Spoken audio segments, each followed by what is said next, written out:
radio for the masses. Headline edition, July 8, 1947.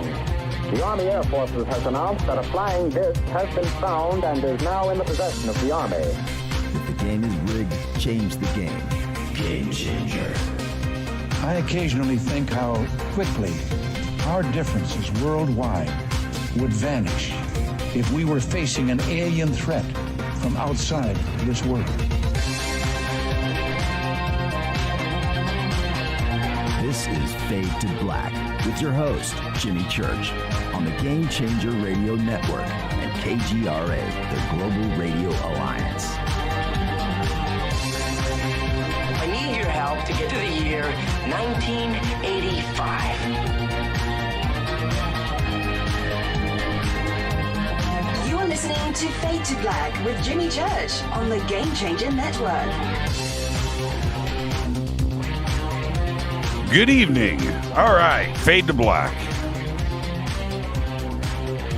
Bespoke Radio. For the masses. Today's Monday, October 18th, 2021. 290 days into the new year. Only 75 days left. Let's do this, man.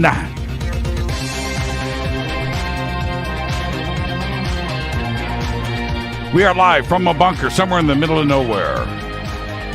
A total undisclosed location, but it is beautiful. It is. It is. What? I was getting ready to grab something and show it off. Oh, I can't remember what it was. I think it was a new charging cable. I don't know. But there was something I was going to grab. I would like to welcome everybody listening all around the world, all across the United States. Hither and thither, to and fro, back and forth, up and down, east and west, north and south, far and near. This is Fade to Black for KJCR and the Game Changer Network and the UnX Network. Kicking off October 31st, I am your host, Jimmy Church. Race Hobbs. All right. Race Hobbs. Race Hobbs is the man. I know he's listening right now. All right. Holy crap. All right. Here we go. Yes, as you can see, we've got an amazing week coming up on Fade to Black. Lots and lots and lots to talk about. Kicking it off tonight with Rick Doty joins us. We're going to be discussing Skinwalker Ranch and the AAWSAP program. Get ready. Tomorrow night, Anjali is here. And she'll be stopping by to give us an update on ET contact and disclosure. Supposed to be going down in 2021. And here we are. We're rolling into November. There's only a few months left. Well, we've got half of October, November, December, 2.5 months. That's it. So what's going on with all of that tomorrow night? We will find out with Anjali. Wednesday night, Jacques Vallée is here. We are going to be discussing in depth the new book. It is called Skinwalkers at the Pentagon. And more on that in just a bit. You knew I was going to be discussing that tonight. And Thursday night, Linda Moulton Howe. And Linda Moulton Howe is back. We're going to be talking about UFOs and nuclear weapons. Tomorrow, Robert Salas is doing his presser at the National Press Club. I'll be watching that, and I'll talk about that tomorrow night. And that's going to be broadcasting live on his YouTube channel. So I'm going to be peeping that out with the rest of you. That goes down tomorrow. There is obviously no Fader night this week. All right, no Fader night, taking a Fader night off. Okay, now, coming up in less than a month, in about 3 weeks, I will be at the Starworks USA UFOs All the Above and Beyond Conference. It is going down November 12th through the 14th in Laughlin, Nevada at the Aquarius Hotel and Casino. I cannot wait to get to Laughlin. Jacques Vallée is going to be there, who's going to be with us on Wednesday night. Paul Hynek's going to be there. Grant Cameron coming in live video. He's coming in from Canada. They still got all that COVID stuff going down and those restrictions between our borders. So Grant will be piped in. Colin Andrews is going to be there. Jaime Musan is going to be there. 10 other amazing speakers. We will be doing Fade to Black live on stage on Friday night. We'll have the Fade to Black booth there. The Fade or Not, it is going to be great. I want everybody to get your tickets and info right now at starworksusa.com, okay? The links are below in the video description box. You can click there. Things are over on our social media. They are everywhere. Go and get your tickets now, and I'll see you guys in Laughlin 3 short weeks, November 12th through the 14th. All right, follow me on Twitter at Ken Priest. Ken, that is great. Yeah, that was me. Planes, trains, and automobiles, man. Whew, got her done, though. Got her done. It was so funny. Texting and things. I'll get into all of this in just a minute. But texting and phone calls, and I had like 5 different phone calls. And I was like, I will call you when I get home. And I didn't get home till midnight. And none of that happened. It was like, man, I'm never going to get home. But it was a very successful, great, fun, amazing weekend. And got her done, though. Got her done. And I'll share more with everyone about what this weekend was about very soon. I promise you. Okay? All right. And nobody knows. There's no Fade or Nots out there that got the secret info. Nobody knows. Nobody knows nothing. So you're not going to be able to call somebody or DM somebody. So, hey, man, I know that you talk to church. What's going on? Nope. Nobody knows except one. Oh, did I just let that slip? No, as a matter of fact, one kind of knows. That's it. One picture went to one person. And even that, I trust that person. And that person's listening right now. They know. They know. Gender neutral, too, as well. See, you don't even know what direction to go in. I can tell you who it's not. It's not Awakening Man. Because, man, he'll post that on Twitter so quick. The Sandbox is hashtag F2B on Twitter. Just come and hang out with all of this. I'm watching what is happening right there. Ken Priest, that is awesome. Where'd you get that from?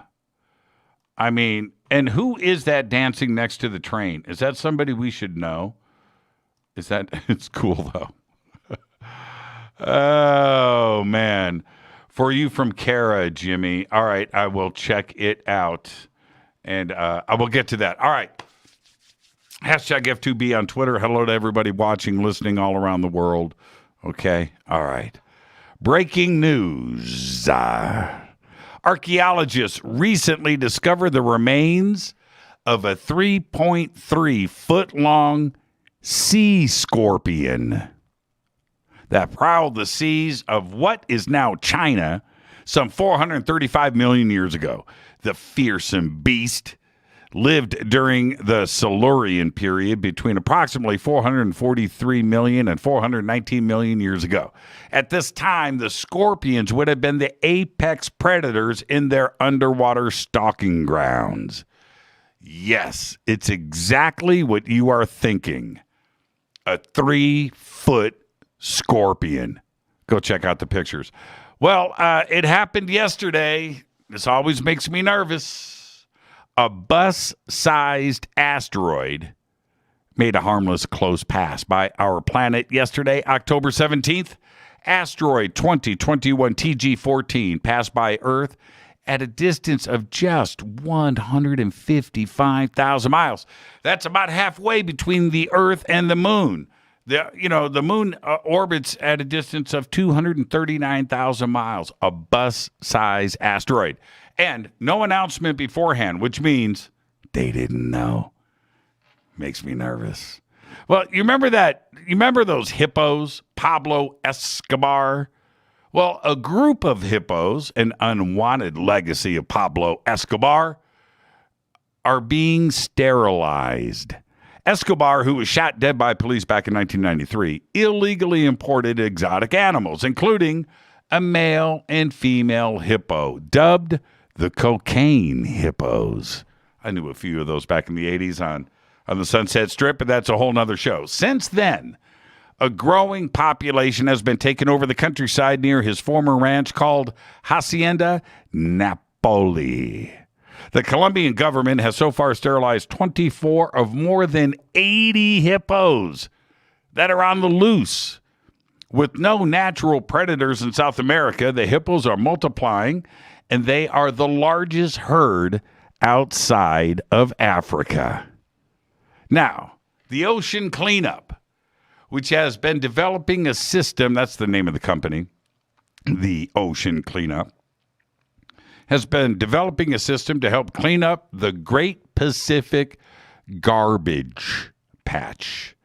You've seen the pictures of it, right? Took its first large-scale cleanup system called the System 002, or Jenny, to the Pacific.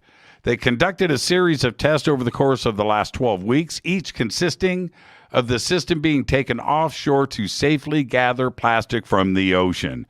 The organization completed its final test of the system last week, and on Thursday, the Ocean Cleanup tweeted it had gathered, check this, 9,000 kilograms, or more than 19,841 pounds of debris. That's a lot of tonnage, and good for them. Let's get the show cracking. Happy birthday to today, the one and only Jean-Claude Van Damme. Is 61 years old. He did a TV series. It was only one season. I thought it was great. He should have kept it up. Came out a couple of years ago. I think it was called like I Am Jean-Claude Van Damme. Something like that. Plays a spy, plays himself playing a spy, and it was just a great series. I loved it. But only one series. Jean-Claude today is 61. And the legend, bassist Billy Cox. That's right, Jimi Hendrix. Today is 82. Our dead guy's birthday today is, and this is for Naptown, this is for everybody in Indianapolis, Indiana, Gary Richrath. 1949 to 2015, died at the age of 65. When I was growing up, you had your Eddie Van Halen, you had your Richie Blackmore, your Jimmy Page, you had all, Tony Iommi, you had all that stuff that was going on. But Gary Richrath was in that conversation, man. He just was.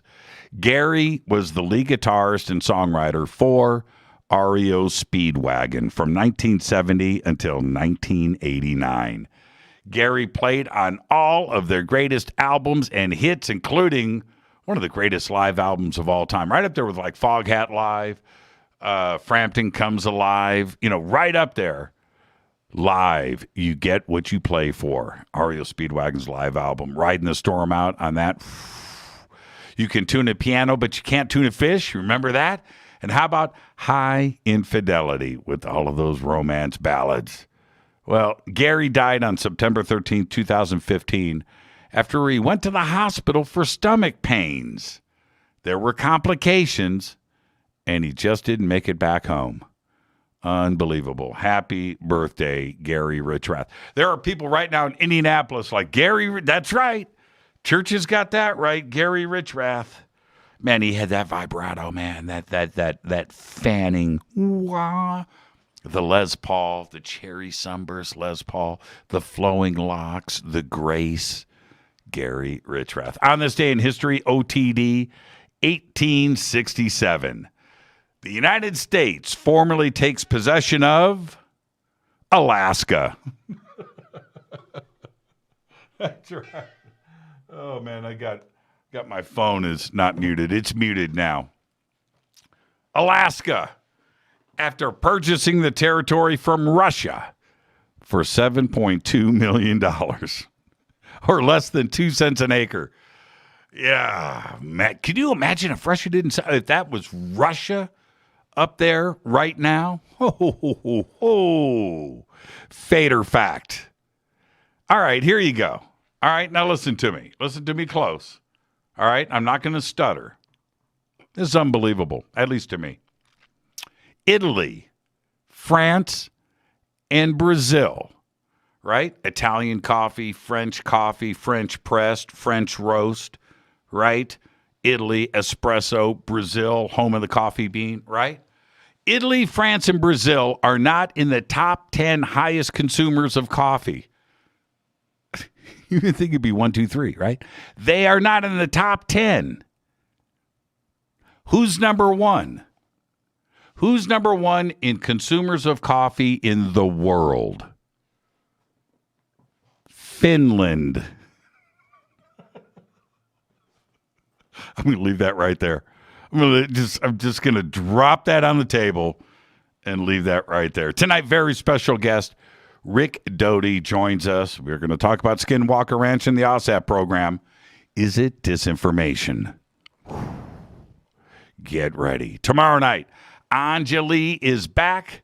She's here to give us an update on ET contact and disclosure in 2021. Wednesday night, Jacques Vallée. Jacques Vallée, man, talking about that new book. Everybody's talking about it. Skinwalkers at the Pentagon. Thursday night, Linda Moulton Howe. Nuclear weapons and UFOs. What a great week here on Fade to Black. No Fader night this week, so no phone calls on Thursday night. I'm just going to shut the phone system down, you know. And I know that there's people out there that are going, hey, man, is Linda taking calls? Is Jimmy taking calls tonight? I got a ghost story. You know, I got this thing that happened with me and my dad back in 1982. No. No phone calls. No Fader night this week. It's all Linda. All right. Let's see. Per capita. Oh, is that it? Is that the graph? Is that it? Is that it? Right there? Finland, number 1. Sweden, number 2. Is that right? Where's the United States on that list? I don't even... Don't tell me the United States is not on that list. But there it is right there. Sweden, Norway, Iceland, Denmark. Yeah, makes a lot of sense. Well, they're cold. You know, they're cold. And they're smart. Those are all smart countries. They understand what's going on. Yeah. And they're all drinking Fade to Black Blend by River Moon Coffee.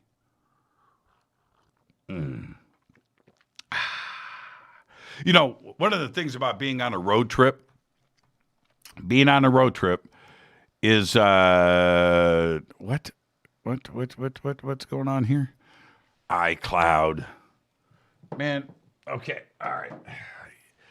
Being on a road trip, no Fade to Black Blend. And I made the mistake. Normally this is what I do. I really do this. I'll take a French press, put it in my suitcase. Fade to Black Blend, grind the beans up, pop it in, throw that in the suitcase. I got a French press.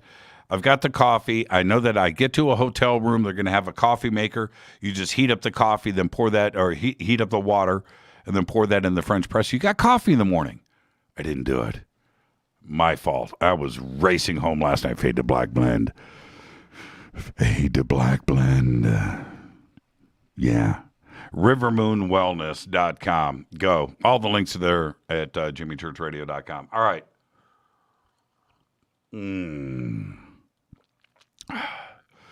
Get shipping the coffee to Finland. I know, right? Lisa Reed just said, hey, I'm finished too. Are you really? I kind of suspected that, Lisa. Everybody's going to meet Lisa at Laughlin. That's right. Everybody wants to meet Lisa. You're going to meet Lisa at Laughlin. It's going to be great. She doesn't know it, but Lisa's going to be working the Fade to Black booth. She thinks she's going to be down there on the slot machines. Ain't going to happen. Nah. She's going to be pimping them Fade to Black T-shirts. All right. So I just got back from this little business trip over the weekend. And when I woke up Saturday morning, my phone was blowing up. I mean, like out of control. And it woke me up. I had my alarm going, and I thought everything was cool. And just the text started coming in, email, all of this stuff. String of text from various contacts, and then the phone call started with things like, hey, man, have you read the book yet? I'm like, what, dude? I haven't even, I need some coffee. What's going on? Have you read the book yet? Hold on, man. I'll call you back. Phone rings again. Dude, have you read the book? This is bigger than anything ever. It's like, what is going on? I've read it twice now. Oh, man, what is going on? Well, the rising drama is over the recently published book, happened on October 10th, by the way, my birthday, no less, Skinwalkers at the Pentagon, an insider's account of the secret government UFO program by James Lakatsky, Colm Kelleher, and George Knapp. Now, for total transparency, I haven't read the book. I'm going to say that 15 times in the next 10 minutes. I haven't read the book. My copy will be delivered tomorrow. So everything I know about it has been from someone who has read it or the comments about it on social media. One thing is for sure, it has had an immediate impact on our community. And a pretty divided UFO world has now been once again flipped over, diced, and redivided. One thing that I have noticed, and I have no idea until I read the book myself, is that so many have come to some pretty crazy conclusions so quickly. Is it possible that everyone has already read the book? Probably not. Or is the drama just from reactions to social media? Probably. Some of it for sure. But I'm not even sure. But again, once I read Skinwalkers, I'll be able to hopefully start to sort things out. But I've read everything on the internet and the soap opera thing that is going on. Things like, Knapp has thrown Elizondo under the bus. Knapp has thrown Harry Reid under the bus. That AAWSAP was the real UFO program. That ATIP wasn't real. ATIP wasn't funded. The money went to AAWSAP. That Elizondo was a hobbyist working on his own. Right? That AAWSAP was military funding, not Congress, which completely throws Harry Reid under the bus. And that all of this is pretty heady. It's heady stuff. And all of it considering what we've been told by Knapp, Reid, Elizondo, TTSA, Mellon, and everybody else over the last 4 years. And that includes the New York Times, Fox News, 60 Minutes, and of course, Leslie Kean and Ralph Blumenthal. Now, again, I haven't read the book. And I think that all of these conclusions are pretty fantastical by any measure. But there is an entire side of the internet that has pushed all of their chips in on the exact opposite of what is being said right now. And I would have to think that maybe everyone who is stating these things are not interpreting the book correctly or basing it on gossip or, I don't know. Something just doesn't feel quite right. Or is all of the drama based on what the book actually says? Right? I don't know. How can so many have it so wrong? Again, I'll find out after I read the pages, probably twice. Right? And I need to do all of this before I can start to see through the smoke. But I know what some of you are thinking right now, and I get it. You guys are all going, well, Jimmy, man, why don't you just call Lou? Well, it's a great question. And I did call Lou. And I spoke with him at length yesterday, but he hasn't read the book either. And honestly, our conversations are always private, and they will stay that way. So about Lou, I have no comment. And our conversation yesterday has no bearing on anything that I am saying right now. Plus, again, I haven't read the book. And I know that I keep saying that over and over again, but I can't base everything on the social media soap opera. But there's just one thing that I can't get out of my head, and that is this. What if all of this is just a bunch of disinformation? Not only the book, if the quoted statements are true, but the Twitter and Facebook posts. What if this is a big planned psyop? Think about that. You all have the public statements from the Pentagon Susan Goff over the years. And, everybody attacked those statements. And now she was telling the truth? It's like, holy crap. Not that she was or wasn't. That's not the point. The point is that there were hundreds of thousands that took the sides in that mess, specifically about Elizondo and ATIP. and the release of the 3 videos, and well, on and on and on. You get it. Now, all of those who were tearing her apart now have to face the reality that they have to take sides once again, and those sides are on the other side of the fence. And that also includes, the Knapp and Corbell supporters, and DeLong and TTSA. And I have to say, all of this is getting really stinky and smells of some counterintel PSYOP BS. Right now, everybody's mind, emotions, and heads are on a swivel. And I have to say, well played, whoever is doing it. All of this is happening after the UAP Task Force report, Congress and the Senate Intelligence Committee, the new intelligence budget, all based on ATIP, Chris Mellon, and Lou Elizondo. This is uber crazy stuff, and it's going down right now. So, look, I'll read the book, and I'll form an opinion. I'll draw my own conclusions, and I'll be able to ask the right questions to get the real answers. But one thing is for sure. There is never a dull moment in the UFO community. It is truly the gift that keeps on giving. Yeah. I'm your host, Jimmy Church. This is Fade to Black. Tonight, Rick Doty is here. Is this a PSYOP? AAWSAP, Skinwalker, the book, Twitter, everything. You know what? I have the ability to pick up the phone and get to the right people. And if we're talking about counterintelligence, a PSYOP, and is this real? There's only one person to bring on the show and ask those questions. That's Rick Doty. Called Rick yesterday. I said, hey, Rick. And he goes, you're calling about the book. I said, you think? So tonight, Rick Doty is here. Tomorrow night, Anjali. Wednesday night, Jacques Vallée. Thursday night, Linda Moulton Howe. I'm your host, Jimmy Church, on the Game Changer Network and on X on October 31st. Race Hobbs. I'll be right back after this short break with Rick Doty. Stay with me.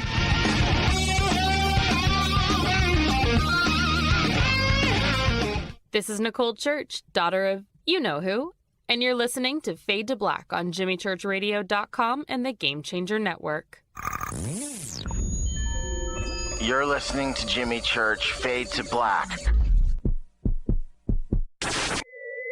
Fade to Black will now pause for alien identification. The station that talks the net.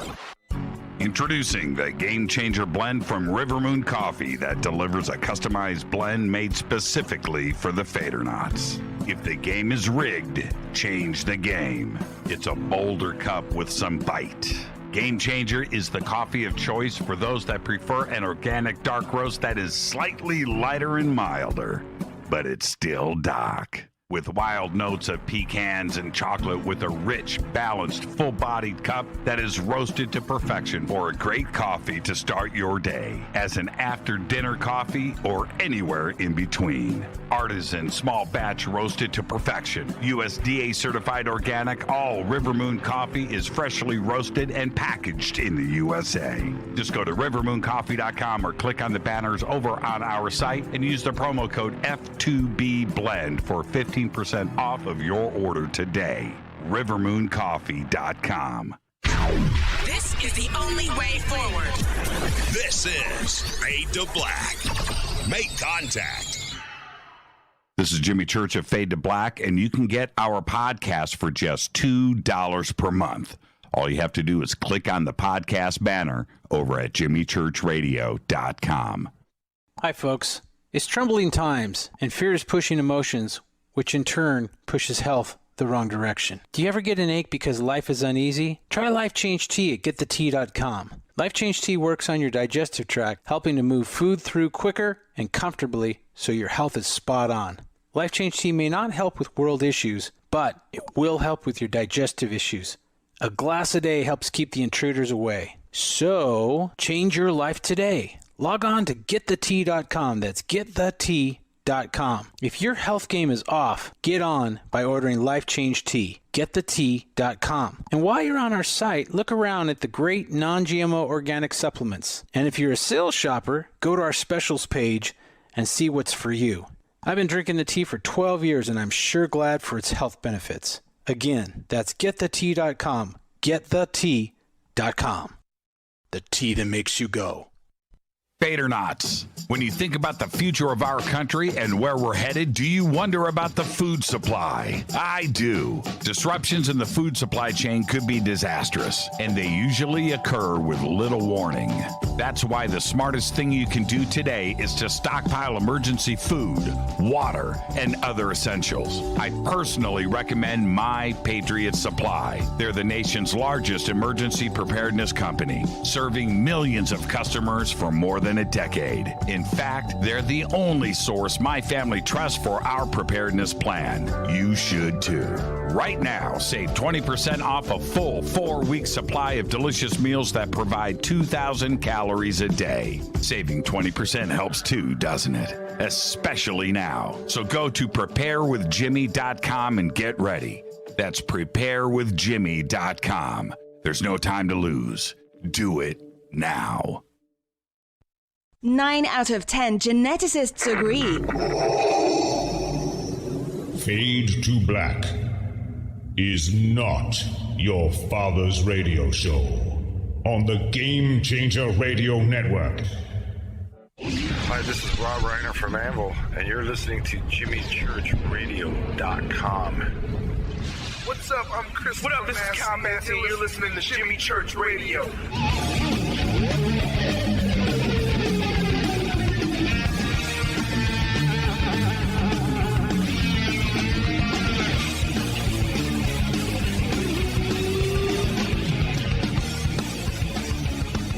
All right, welcome back. Fade to Black. I am your host, Jimmy Church. Big week on Fade to Black. Tonight, Rick Doty is here. Tomorrow night, Anjali. Wednesday night, Jacques Vallée. And Thursday night, Linda Moulton Howe. And somebody pinch me. That's a great week. I mean, they're always great weeks. They really are. But, yeah, pretty cool week coming up. Tonight, Rick Doty joins us. We're going to be discussing the recent revelations about Skinwalker Ranch, the DOD involvement in funding BAASS, AAWSAP, MUFON, and the possibility of a massive disinformation program that is being run right now by our government or somebody pulling some strings. Rick was born in New York State, but grew up in a military family and then served his country in the United States Air Force. He was hired by the Air Force Office of Special Investigation after attending intelligence courses taught by AFOIS. Something in my throat, and that's why I drink River Moon coffee. Wait a minute. Defense Intelligence Agency, CIA. Yeah, Rick Doty's all that. Richard served at Kirtland Air Force Base as a counterintelligence officer. He saw duty in Nevada Test Site, Air Force Test Center, Detachment 3, Groomlake, Nevada. He investigated the Coyote Canyon UFO sighting on Kirtland Air Force Base and, of course, the Paul Bennewitz incident. He was also assigned to the AFOSI European Headquarters, Wiesbaden, Germany, as a counterespionage agent. Everybody at Wiesbaden is counterintelligence, by the way. He wasn't the only one. Richard was assigned to the Air Force Reserve Unit and later was employed by the state of New Mexico. And he also worked for the Institute of Advanced Studies, which was directed by Dr. Hal Puthoff. Today, he's retired, so he says, and I would like to welcome back to Fade to Black, Rick Doty. Rick, good evening, young man. How you doing? Great, Jimmy. Great to be on your show. It's the UFO community, man. It is truly the gift that keeps on giving, Rick. It's a never dull moment around here. And it's so funny as things started to unravel and develop over the past few days. I thought, who do I call? Who do I call that knows all about the dark world of counterintelligence and espionage and the government and how these things go down? But Rick Doty, and it's pretty cool that I have you on speed dial, and here we are tonight. Did you see these kind of things brewing? Did you feel this over the last few years? Absolutely, yeah. Ever since I went to work for the Institute for Advanced Studies back in 1994 at Dr. Puthoff's laboratory in Austin, Texas. I felt a growling within the government of some type of program that was going to be developed. We call them within the intelligence community parallel programs, one public and one secretive. Mm-hmm. They run parallel. The secretive program will give a little bit of information to the public program, but not all of it. They run it for a number of disinformation reasons. And this ATAP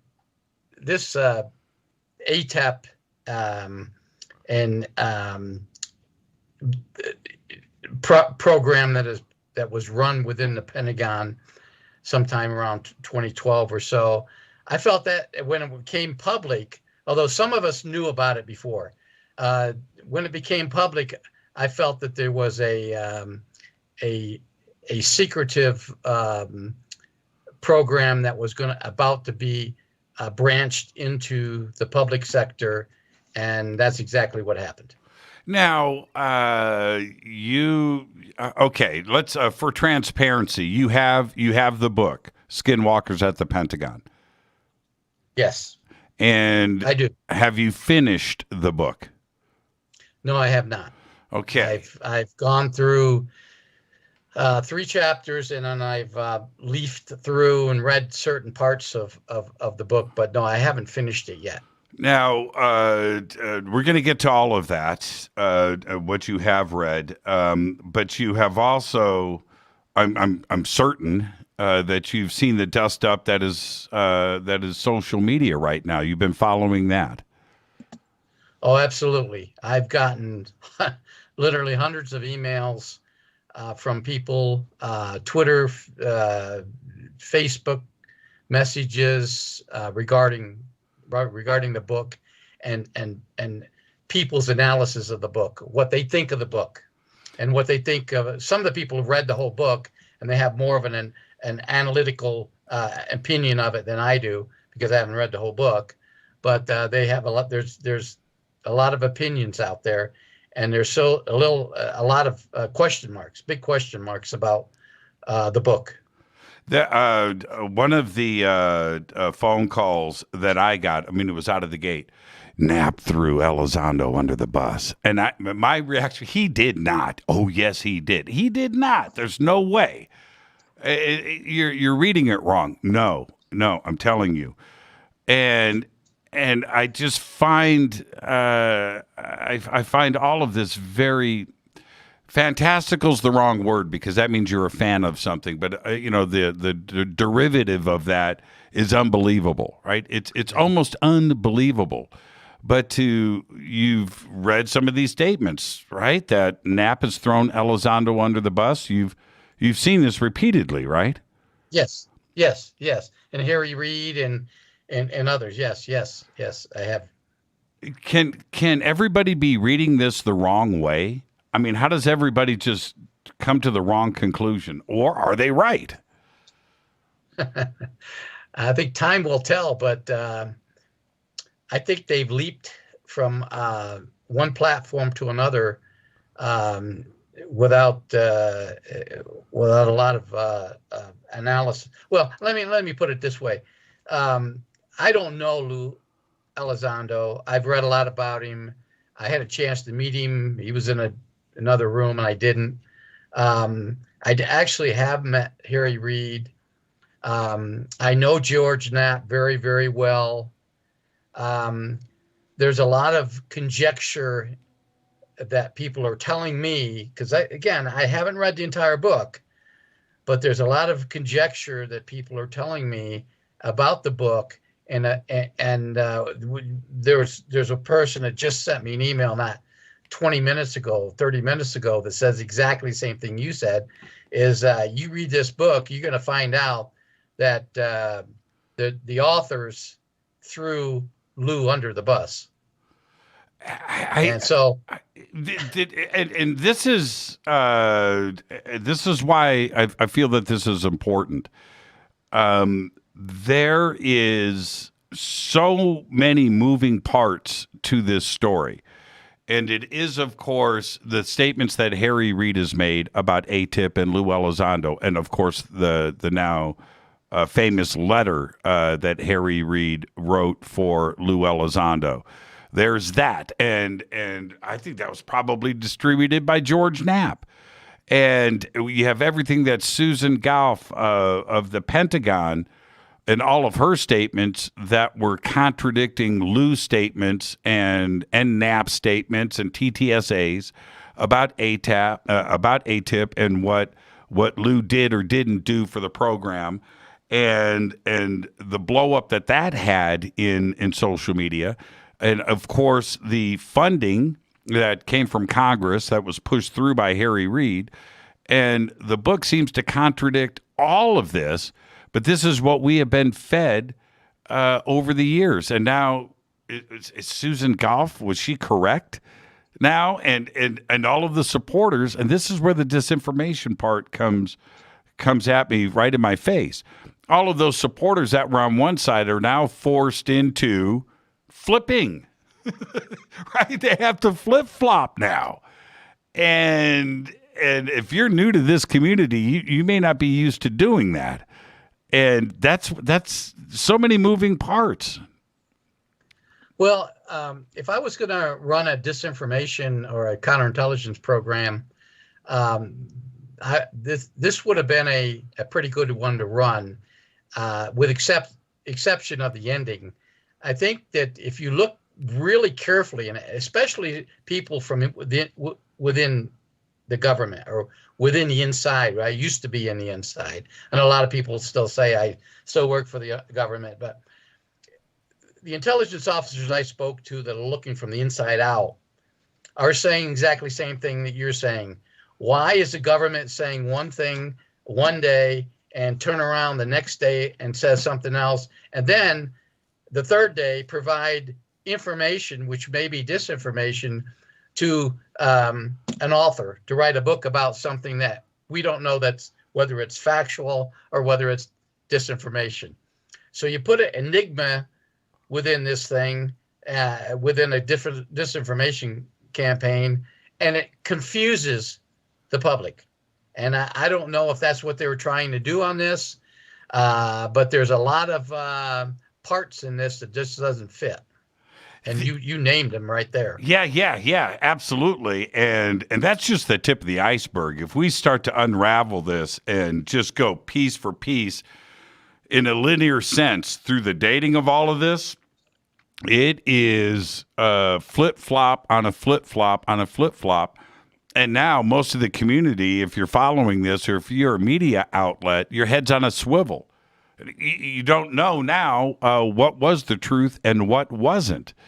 And if there's a conclusion to this, it's well played, right? Well done. Right. Well done. Exactly. Well done. The objective was met. Yes. Now, let's back up and examine another aspect of this. And we'll dive much deeper after the break. I was pretty surprised to see the reaction in social media that I did.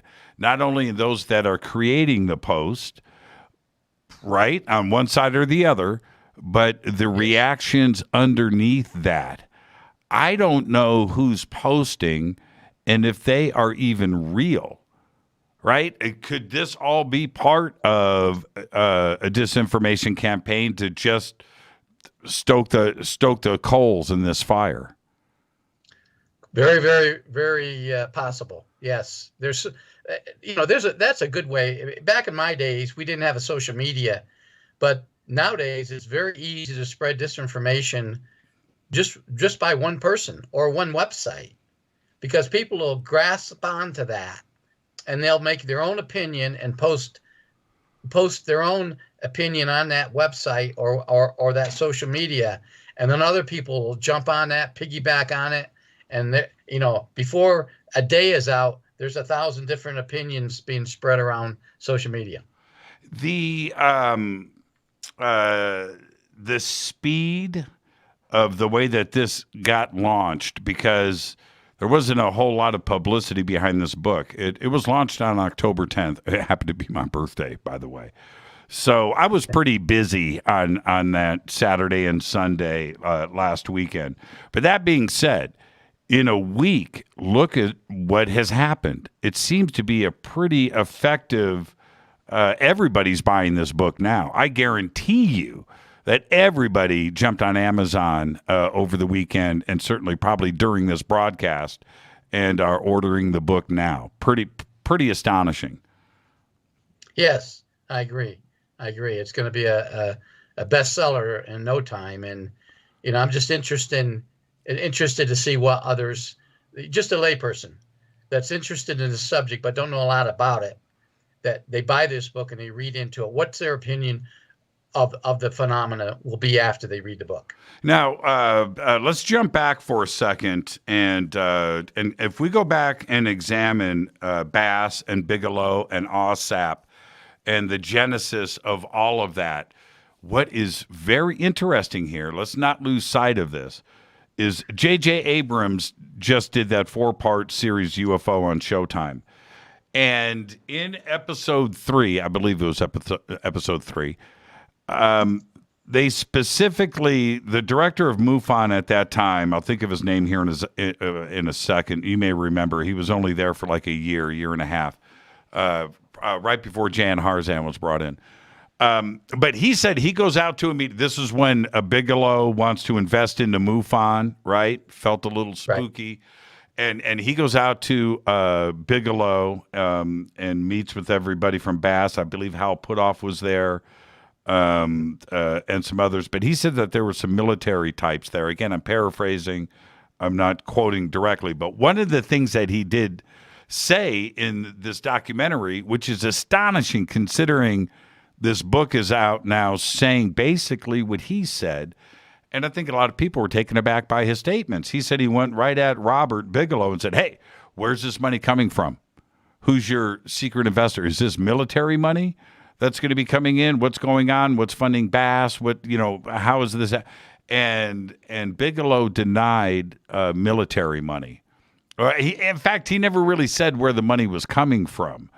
Well, now this book, apparently, I haven't read it, says that $22 million went to AAWSAP. It didn't go to ATIP, that ATIP was unfunded, and the real UFO research was AAWSAP.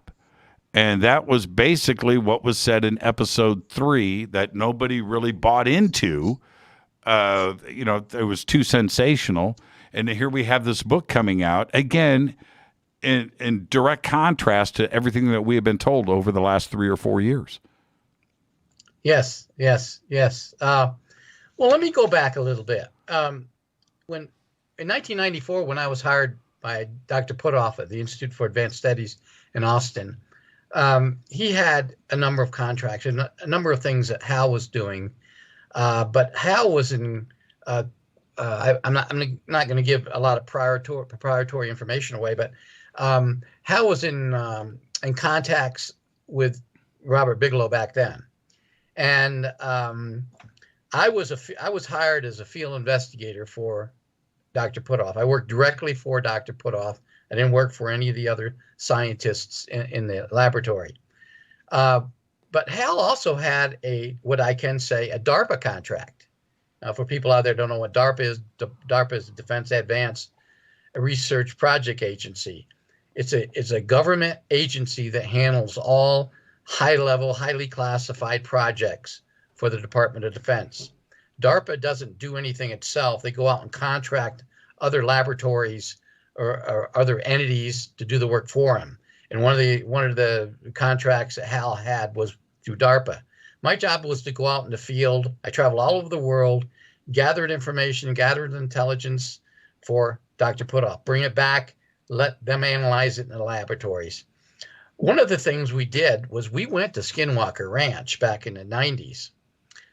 We met with the people at Skinwalker. We set up cameras, did everything what people are doing today. We did this back when it was owned by by Robert Bigelow. But that was the NIDS portion of this investigation. Some of the information that we were doing, that we gathered, went to NIDS, and then some of it went to another agency. unnamed agency. Well, you can guess what that other name agency was. And so jump from there, 1994, and I worked right up until 2007 for Dr. Puthoff. Jump up till today. A lot of the information, and I'm seeing a lot of the material that is being that was put out in this book came from our research back then. I mean, we did a lot of research, not just there at the Skinwalker Ranch, but other locations, and it included anti-gravity, psychic research, fusion research, cloaking, invisibility studies, even time travel. A lot of this stuff is now appearing today. Now, I'm not saying I was involved in any of what's occurring today. There are some innuendos about me being in this book, an unnamed intelligence officer. A lot of that I can connect to me or another entity. So a lot of the information that is being published in this book is information that I've seen before. And when you were working for HAL, were there discussions about AAWSAP and what the program was? Yeah, it had different names. Now it's the Advanced Aerospace Weapons Systems Applications Program.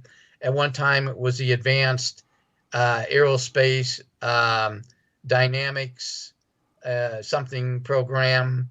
The Air Force had another entity called within the Air Force Scientific Research Agency. They had something exactly similar to that. But all this information was going from the field investigators, to DIA.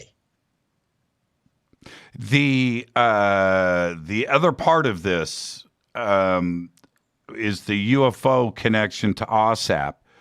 And I have poured over the AAWSAP documents that I have access to that pretty much everybody has today, but I got them back before they were even released to the public. And I went over those documents with Richard Dolan. I either sent them to him or he got them at the same time, but we went page by page.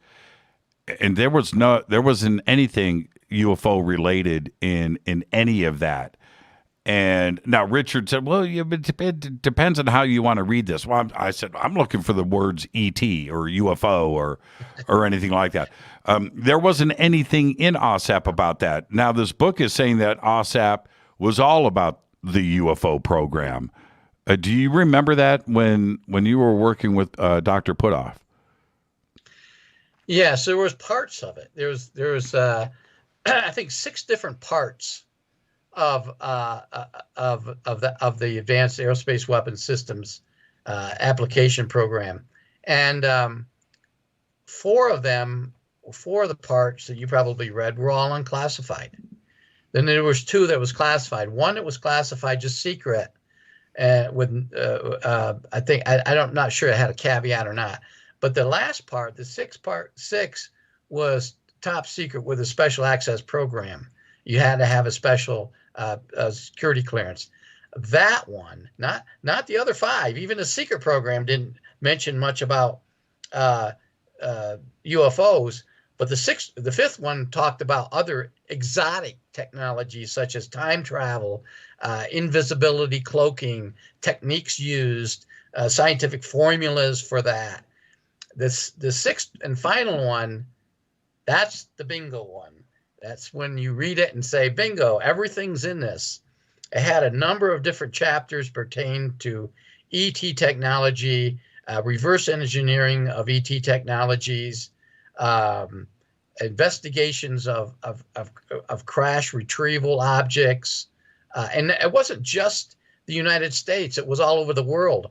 They had investigators, and I wasn't one of them, but they had investigators that was able to obtain information from inside Russia or inside China or inside even one that landed on on the border of North Korea and the Russia near Vladivostok, that area, and they were able to analyze and put this stuff in there. Now, did I read number 6? No, but I had access to some of it.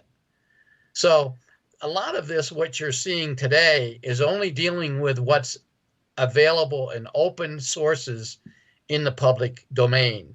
It doesn't pertain to what's highly classified, that is hidden within the Defense Intelligence Agency or some other agency that you and I will never see. Let's take a break right here, and then when we come back, I do want to talk about how this funding and where it came from and how it was distributed is so important in all of this in the big picture. And of course, Harry Reid is right front and center with all of this. So let's take our break right here. This is Fade to Black. I am your host, Jimmy Church. Tonight, Rick Doty. We have a huge week coming up on Fade to Black. Tonight, Rick Doty. Tomorrow night, Anjali is here. Wednesday night, Jacques Vallée. Thursday night, Linda Moulton Howe. There is no Fader night. There is no open lines on Thursday. I'm your host, Jimmy Church, on the Game Changer Network. And as of October 31st, the UnX Network. We'll be right back. Stay with us.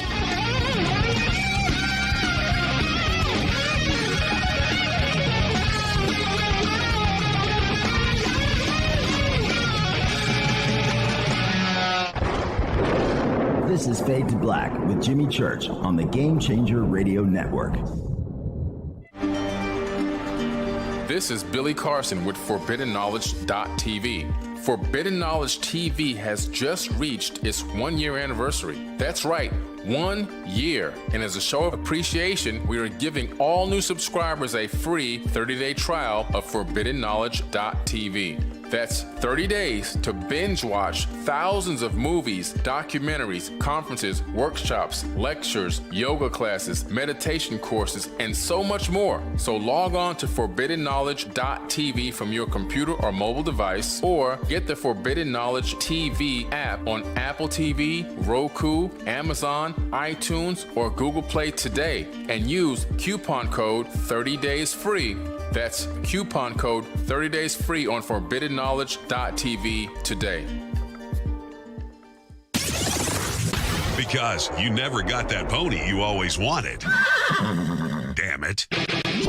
Jimmy Church and Fade to Black on the Game Changer Network. Listen, I know, and you know, that you've always wanted your first crystal skull. Or maybe you're a collector just like me, but you just don't know where to go to find the real thing. Then I met Carolyn Ford over at EinsteinTheCrystalSkull.com.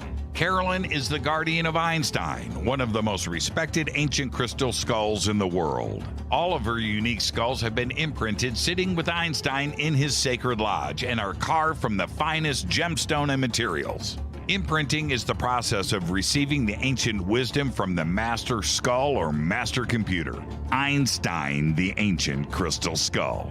To see Carolyn's current collection of crystal skulls, just visit her store at EinsteinTheCrystalSkull.com or click on the banner over on our site. Don't forget to use the promo code Jimmy at checkout to receive 10% off of your order today. That's promo code Jimmy. Finding your first or next crystal skull is easy. Just visit EinsteinTheCrystalSkull.com. When you take the beans from Central America with dashes of Indonesian and African mixed in and then roast it to the dark side of Fade to Black, you create the ultimate brew of fringe. Introducing the Fade to Black blend from Rivermoon Coffee. Yes, Rivermoon's darkest customized roast was created for the love of Fade to Black. The alchemy of masterful roasting and smoking the beans is in every sip of this full-bodied, dark Java. I need my coffee dark, deep, with distinct bittersweet chocolate highlights, just like the bunker. Leaning further into the darkness of the roast is Fade to Black blend from Rivermoon Coffee. Just click on the banner at jimmychurchradio.com and use the promo code F2B Blend for 15% off of your order today. Hello, I'm Katie, and you're listening to my main man, Jimmy Church, on jimmychurchradio.com. Hi, this is Ray Hobbs here, repping the planet, and you're listening to my good friend, Jimmy Church, Fade to Black. This is Toby Kebbell. You're listening to jimmychurchradio.com. Don't hurt me, Jimmy. I'm only little. Hey, I'm Adrian Grenier. And this is Ari Gold. We're the Honey Brothers. We're of the Honey Brothers. Hey, I'm Adrian Grenier. And I'm Ari Gold. We're the Honey Brothers. And you're listening to Jimmy Church. The Revolution. This is Jimmy Church of Fade to Black, and you can become an official Fadernaut by just going to our membership section at jimmychurchradio.com. Hello, this is Serena Wright Taylor from Conscious Life Expo, and you're listening to Fade to Black with Jimmy Church, who holds the Lucky Pony record for the best astrological chart since 1963. True story. This is Micah Hanks of the Gralien Report, and you're listening to Jimmy Church on Fade to Black.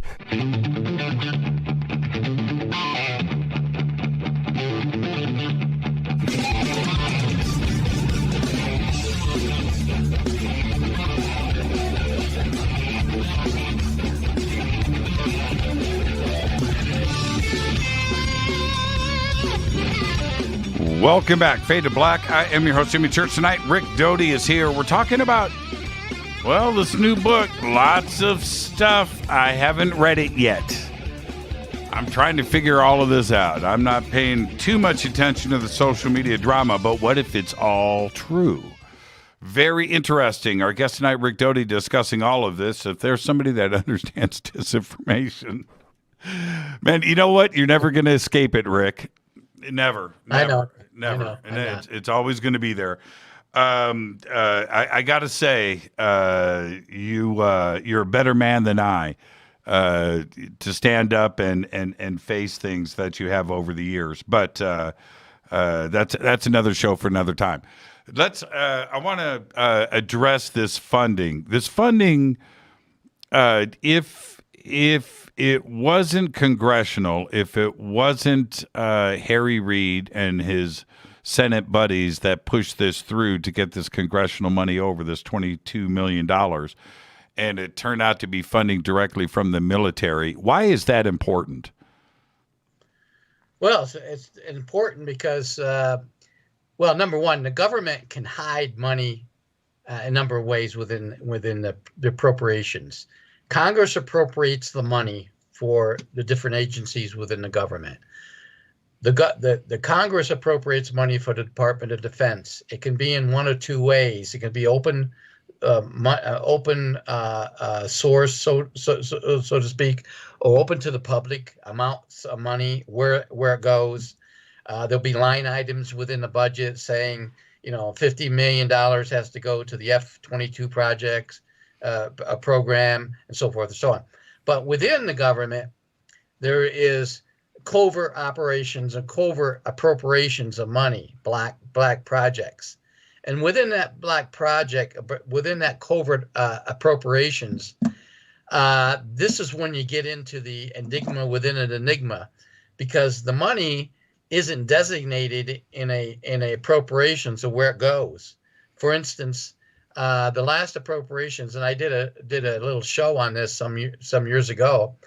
It was $50 billion that was appropriated for intelligence purposes.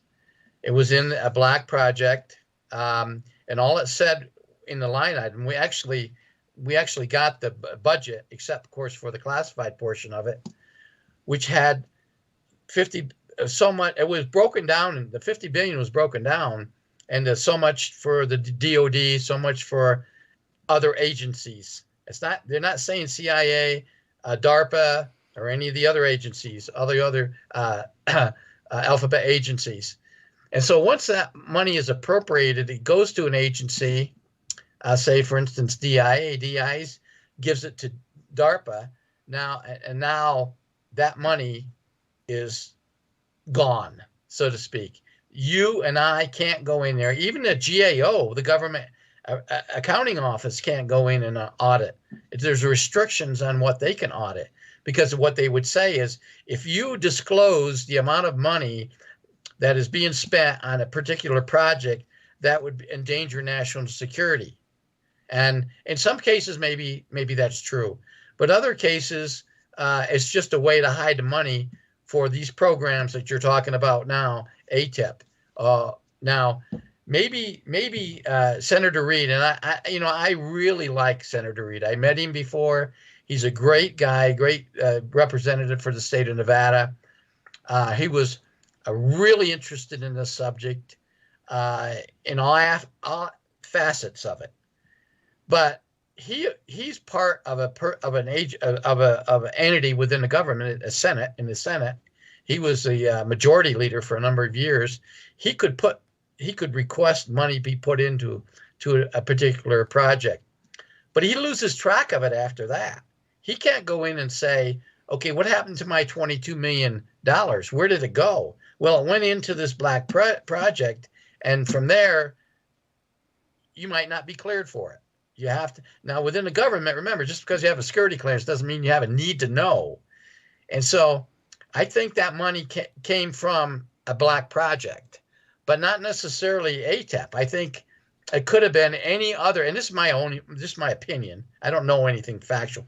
I'm guessing, but I know a lot about government funding because I worked in the government, DIA and OSI, and we requested money and we got it.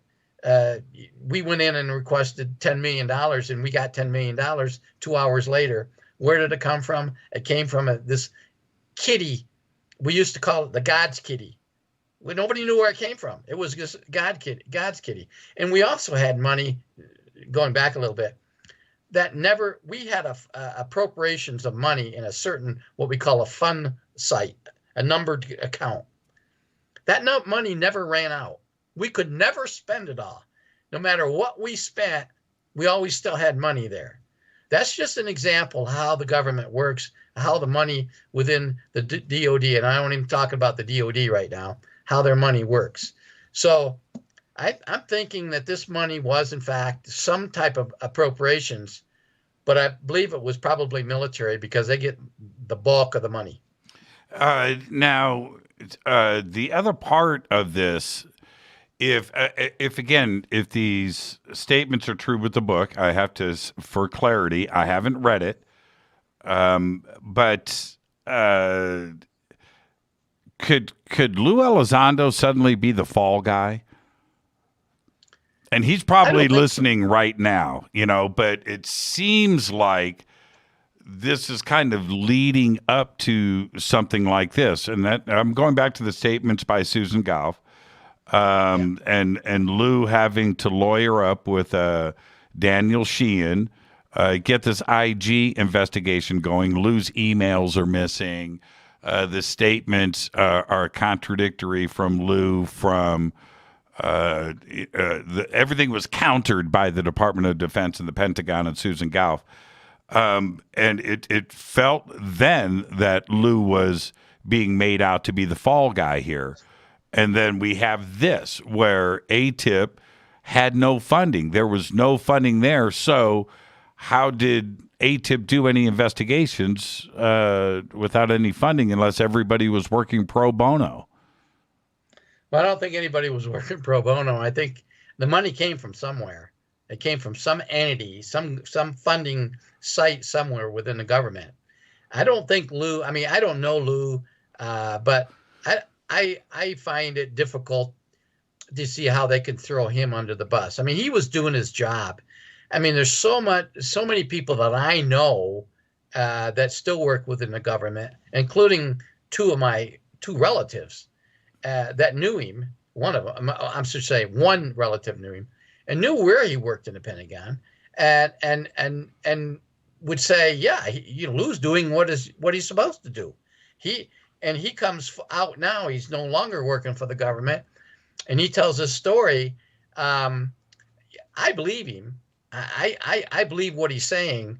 Now, I don't know, and it's just my own personal opinion of him because I don't know the guy. I've seen him speak the social media. I've seen him speak on podcasts and so forth, and I've watched YouTube videos of him. He seems very knowledgeable. We know his background is factual. We know we can go in and check his military and his civilian, his DOD civilian work. You know, everything's that all adds up. Now, what he's saying, I know what the Pentagon spokesman is saying, that no, he didn't do this, but I think that's disinformation. I think they're throwing him under because too much has been released. This is on my opinion. Mm-hmm. Too much has been released, and now they got to backtrack. And Lou is now public, and now Lou is being thrown under the bus. It's astonishing to me. And the other part is we all watched the case for TTSA, Lou Elizondo, the 3 Navy videos, Dave Fravor, the establishment of TTSA, their mission statements, and the case get laid out by the original article by Leslie Kean and Ralph Blumenthal, which stated in that article $22 million, right? Secretly funding this UFO program within the Department of Defense, called ATIP, and all of it was laid out and the case was made, right? And now it is being unraveled completely. And I don't know who's pulling these strings. It's unreal, not only to the UFO community, but think about Tucker Carlson, right? Think about 60 Minutes and the New York Times and everything else, that all of this is about to come unraveled. I just don't get it, Rick. I don't. Well, that's the classical disinformation campaign within the government. They don't call it that; they call it counterintelligence. But you know, I wish I could have run something like this back in my days. I mean, I ran some good counterintelligence programs, and they fooled a lot of people, especially the press. When I did it, worked against some local medias that were trying to spread something, or of course the classical Linda Howell case that I worked on, and what she was trying to peddle to the HBO. But they're doing what a class. I mean, my friends who are still, or a lot of retired intelligence officers, are saying exactly the same thing. I'm reading emails here of exactly the same thing that we did back then that they're doing now. It's a disinformation campaign. Now, what does if we take, once I read the book, if the book states these things and we take everything at face value, what does Leslie do? What does Ralph do? Knapp is taking his position in this book, I guess, but you have everybody else. You know, you're going to have Chris Mellon and Harry Reid and Lou Elizondo and Leslie and Ralph. Everybody's going to be forced into taking positions here about what was presented and what's factual and what is not, right? I mean, that's the only path forward. Absolutely. Yeah. Leslie, I really like Leslie. She's a very, very good field investigator. No doubt. She digs it up. I enjoy her books. I liked it. I enjoy listening to her. I was on some of the same programs she was, some of these Showtime specials. And George Knapp is a good friend of mine. George and I sat in a hotel room one night talking about some things that we won't talk outside the room. But and these people will have to take a position exactly what you said, and I'm not sure how they're going to do that, because what they're saying is what Leslie put out there, and is and what Lewis said, what Chris Mullen, and I know of Chris Mullen. I mean, he's very well respected within the intelligence community and government. I'm not sure what they're going to do. They're going to have to take a position. I'm not sure what it's going to be. Now, there's another angle to all of this, and that is George Knapp. Now, again, for clarification, here. I want to ask you two questions before we move forward. One, are you under any kind of NDA with Hal Puthoff, with BAASS, with Bigelow, or anything like that? You can speak freely on all those matters? I have never worked for NIDS. The Institute for Advanced Studies worked with them. My only proprietary agreement was with Hal Puthoff and the Institute for Advanced Studies. That information that I gathered that he used in a proprietary manner that I'm not to discuss, and I'll honor that. Now, but okay. The fact that I did do it, the fact that I gathered information is not proprietary. And the second part is the J.J. Abrams UFO docuseries, the 4-parter on Showtime. You are in. Are you under any restrictions there for commenting about that TV series? Yes. Yeah, I am. And I did sign it. Did sign it. Yes, and I was made aware of that, and you and I discussed this a couple of months ago, and I just want to be very clear with the audience. Well, why, Jimmy? Why aren't you going there?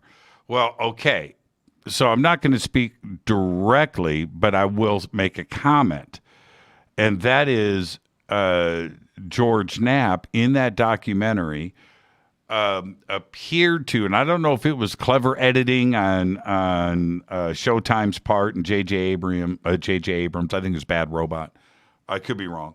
That the UFO story being played out to the public is all a cover-up for secret projects.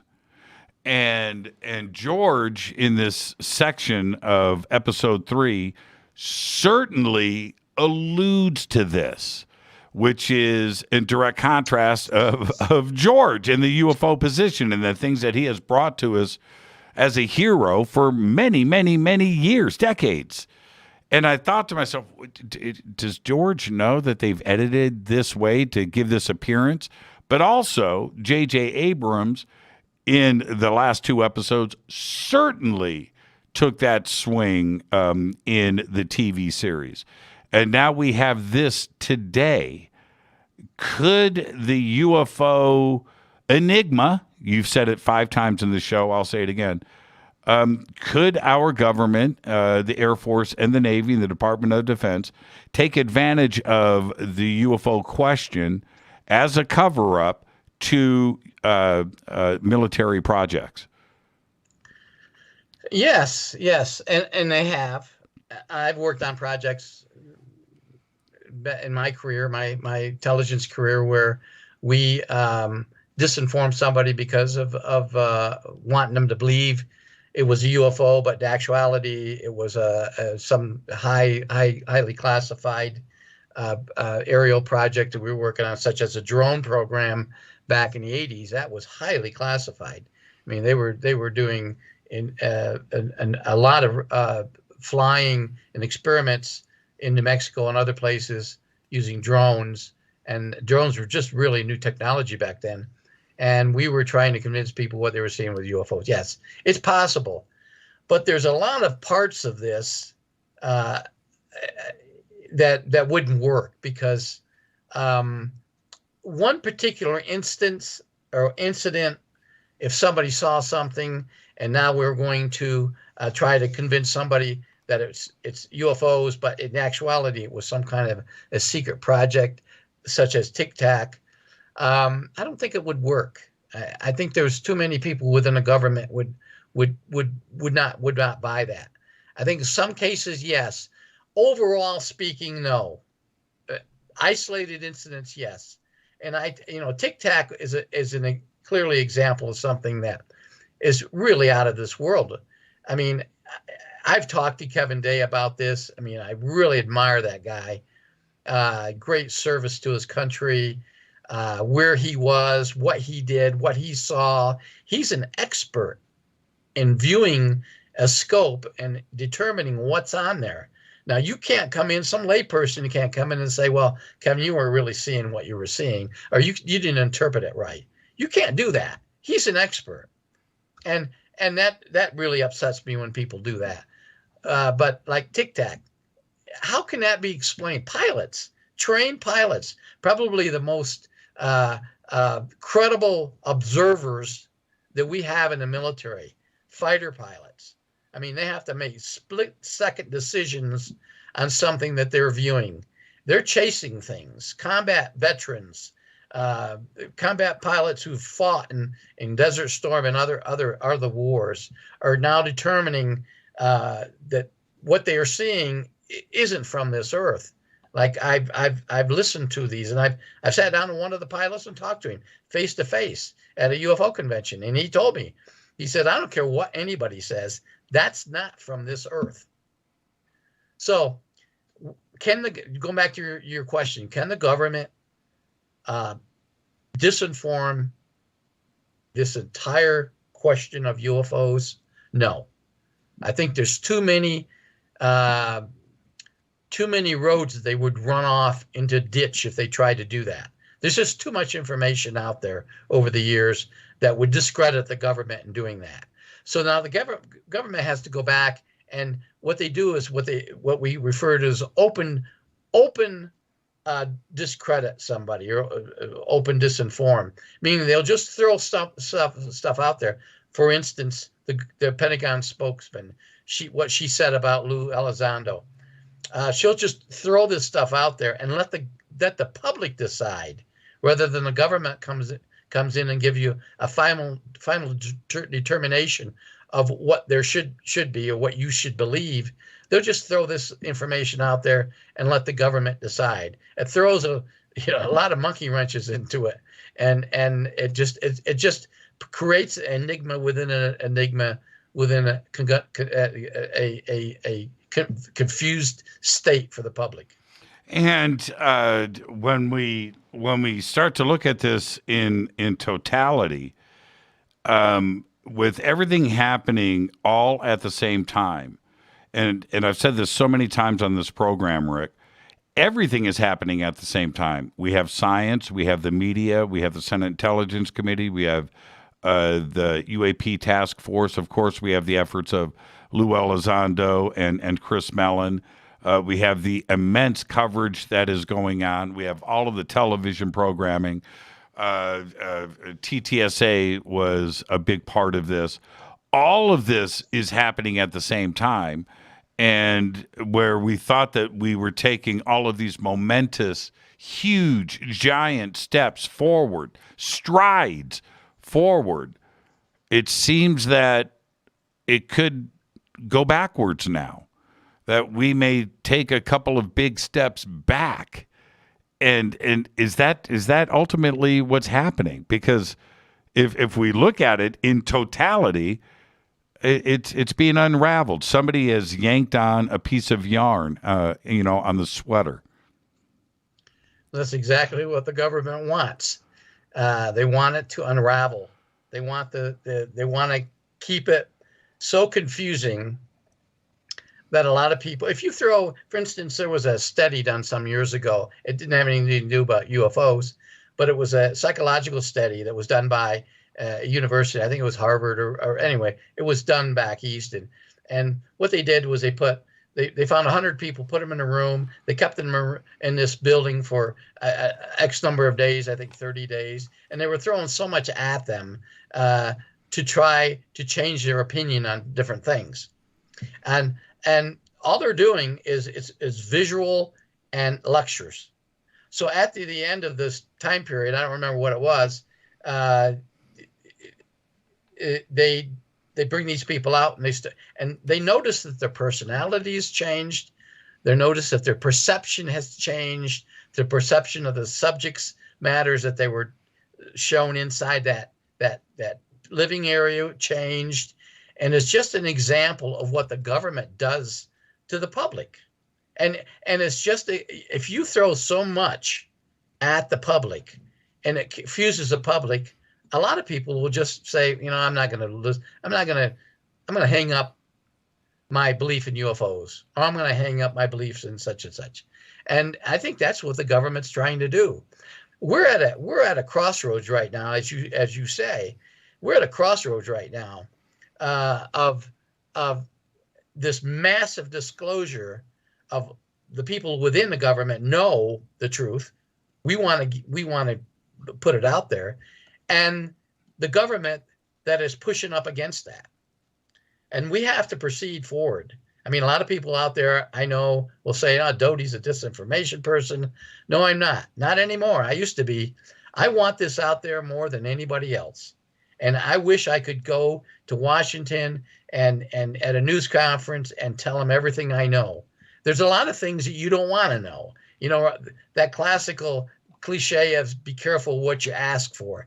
There's a lot of things within this subject matter that would be probably detrimental to the public. You don't want to know it.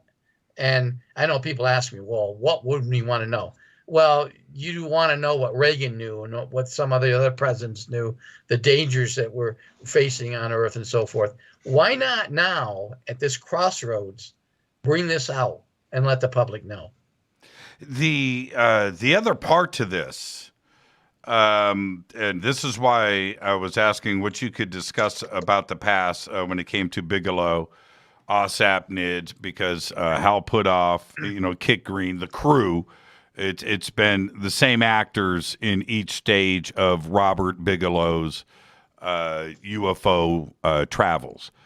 But why, if AAWSAP was all about UFOs, and you had BAASS, you had NIDS, you had AAWSAP, you had funding, you have Skinwalker. The book is called Skinwalkers at the Pentagon.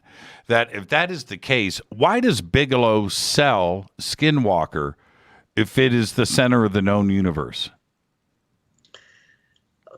I think because of the phenomena that are occurring or have occurred out there. I mean, I have said this over and over again. I've said it on my episodes in Gaia. I've never saw anything strange out there. I mean, I was out there twice, spent time out there. I never saw anything strange.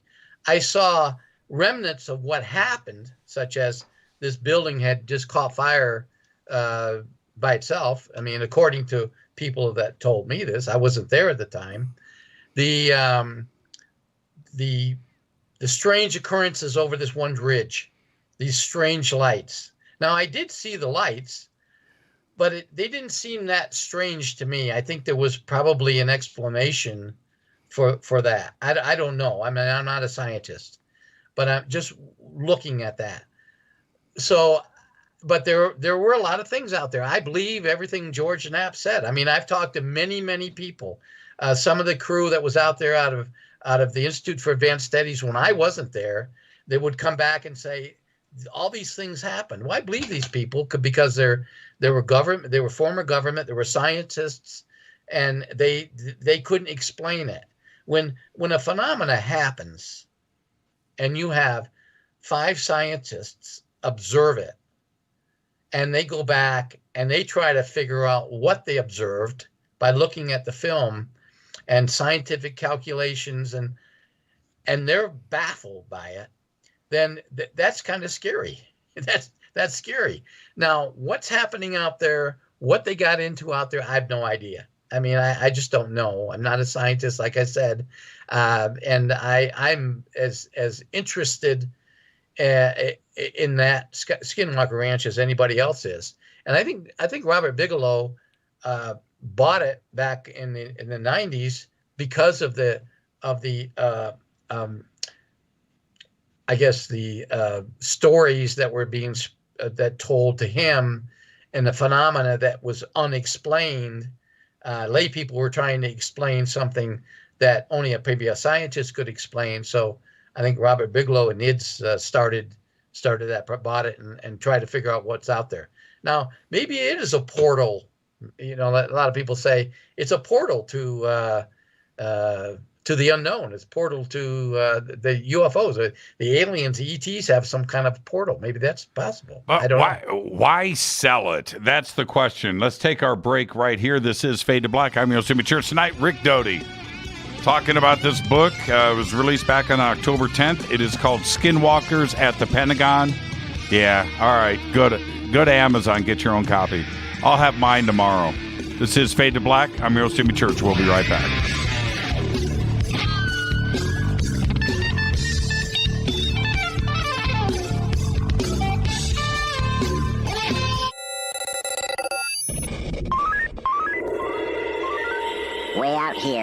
listen to Jimmy Church. You're listening to Fade to Black. Always on the edge of the hottest alternative talk. Jimmy Church with Fade to Black. ¿Qué tal, mis amigos? Yo soy Mario Carson, el tiburón, y los invito para que escuchen a mi buen amigo Jimmy Church Radio. ¡Claro que sí! Fadernauts, when you think about the future of our country and where we're headed, do you wonder about the food supply? I do. Disruptions in the food supply chain could be disastrous, and they usually occur with little warning. That's why the smartest thing you can do today is to stockpile emergency food, water, and other essentials. I personally recommend My Patriot Supply. They're the nation's largest emergency preparedness company, serving millions of customers for more than a decade. In fact, they're the only source my family trusts for our preparedness plan. You should too. Right now, save 20% off a full 4-week supply of delicious meals that provide 2,000 calories a day. Saving 20% helps too, doesn't it? Especially now. So go to preparewithjimmy.com and get ready. That's preparewithjimmy.com. There's no time to lose. Do it now. So, you love talk radio? Then you'll love TalkStreamLive.com. TalkStream Live is always on, 24/7 with the best streaming talk shows. Find your favorite talkers and discover some new ones. It's free, readily available online or on mobile with any smartphone or tablet. Finding your favorite talk shows all in one place has gotten a whole lot easier. Just go to TalkStreamLive.com. Be sure to download the free apps from Google Play or the iTunes App Store. You listen to us, and we listen to you. And so does the CIA. You are listening to Fade to Black with Jimmy Church on the Game Changer Network. Oi, oi, I'm Reese Evans. You're listening to Jimmy Church. This is Revolution. The revolution will not be televised. The revolution is on radio. Ciao.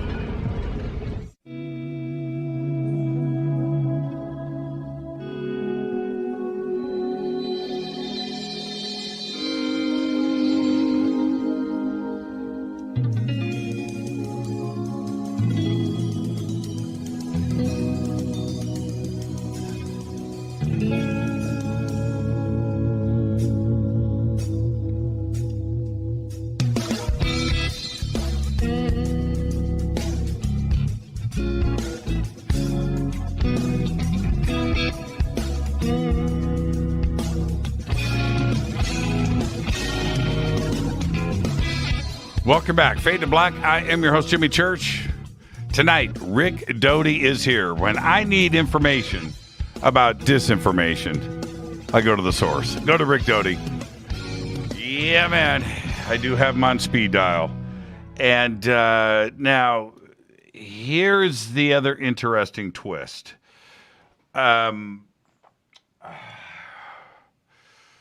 You have all of this movement going forward, and you have Lou being cast into the limelight very, very quickly.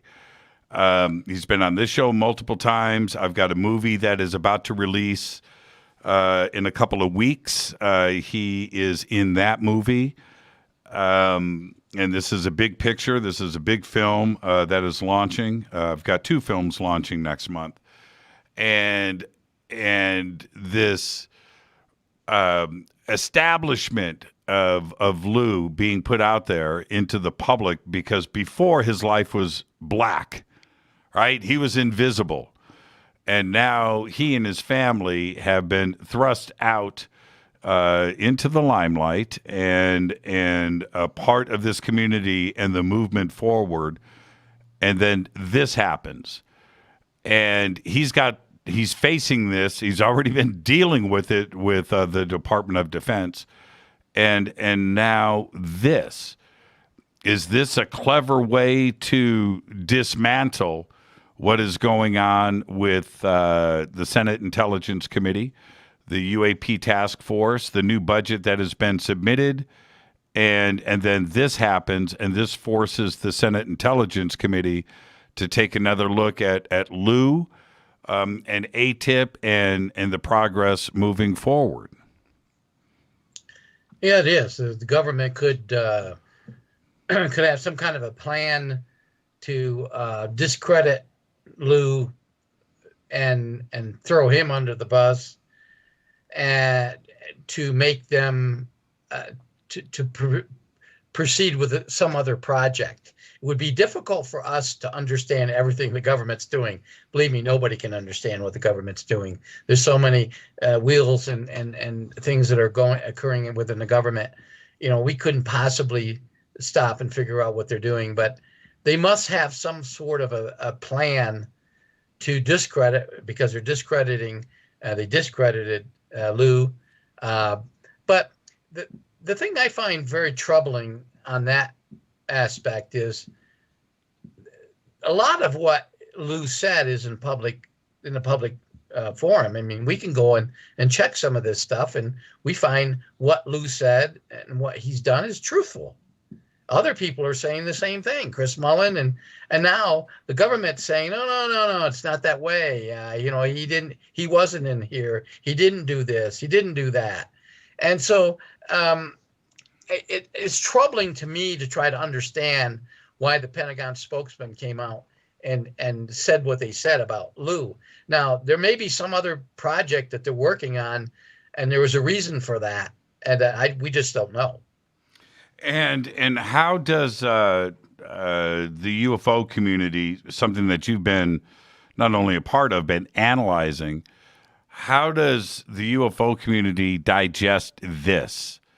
How does the UFO community deal with another potentially huge setback if the book is saying these things? I'm saying if right now it's allegedly. I have not read the book. But how does the UFO community deal with this? Well, within the UFO community, and I've been in there, either on the outside looking in, or now I'm trying to get in. I think I made a lot of friends at a lot of UFO conventions over the years. The most recent one, where I was there with you, I think I met a lot of friends. I mean, they were more friendly to me last year than ever, or this year than ever before. And so I have a good feeling, and I have a lot of friends within the UFO community. I mean, I'm looking at what they're sending me now. A lot of friends, and the UFO community is set up in open-minded people. I mean, a lot of people in the UFO community is open-minded. They'll look and they'll analyze and they'll look at things that are occurring, and they want to believe it so bad. They really, really want to believe it. So they'll believe it. And then something comes along like this that throws something in their face. And now they're saying, oh my God, I was so involved in this, and now it turns me off. So those people, it's going to turn off. Other people within the UFO community, diehards, they're going to believe regardless of what happens. They're going to believe or find a way to fit this book into their beliefs. And then there's the other small section within the UFO community that are skeptics. I mean, there's a lot of skeptics in the UFO community. They come, and they're not the Phil Class type of skeptics. They're the skeptics that you got to show me something. You got to show me. And so when you show them, wow, they're all excited about it. And then what happens? This book comes out, throws a wrench into it. I was believing this, and now I don't know what to believe. They're still skeptics. They're still going to say the same thing. I don't know what to say. I don't know if there's some entity within the UFO community or some entity somewhere else is trying to disinform us. And the answer to that is, I mean, people from the inside, I can look at this and say, it's the government's trying to disinform you. It's not necessarily the UFO community. There may be parts of this in this book that is absolutely factual in relationship to some project. So, again, I didn't read the whole book yet. I will. I have it right here. I'm going to read it. I've been busy doing what you're doing. I'm writing scripts and things. But I think it's going to put a monkey wrench in the UFO community. Now, this is what this smells like. And you can laugh if you want. This feels like we've got a Bill Moore, William Moore situation. And if the parallels and the comparisons to it are many for me. But the one thing that we have to recognize here is, and you were there when Bill did his thing at the MUFON Symposium in Las Vegas, there were nobody jumped off of any buildings, but it was close. Bill Moore's importance at that point going into 1989 in the UFO community and disclosure and documents and things and sensational, he was the guy. He brought us Roswell. He was the guy. And then everybody got the rug pulled out from underneath them. And that's what I'm talking about here, where this could be a situation where the UFO community is going to be gobsmacked. That's true. I agree. It could very well be. I think the Bill Moore incident in 1980. I was there. I mean, I was not far from him when he was speaking. I had no idea what he was going to say. All he told me was going to be a surprise, and it certainly was a surprise. And he was, he was hated immediately. He had to be escorted out of there, and I don't know that this will be as dramatic as that, but it could very well be. It's depending on. Again, I have to read the book to make these opinions, but based on what I see in social media and what I've seen and what I've read so far, about 3 chapters and bits and pieces of the some other chapters, it could be. It's depending on what. This is going to be a bestseller, number one. A lot of people are going to buy this, but it's going to depend on how they take it, how they interpret it. I mean, everybody has their own perception of what they read, and what they've already believed in, their beliefs, and what will be a trigger to change their beliefs one way or the other.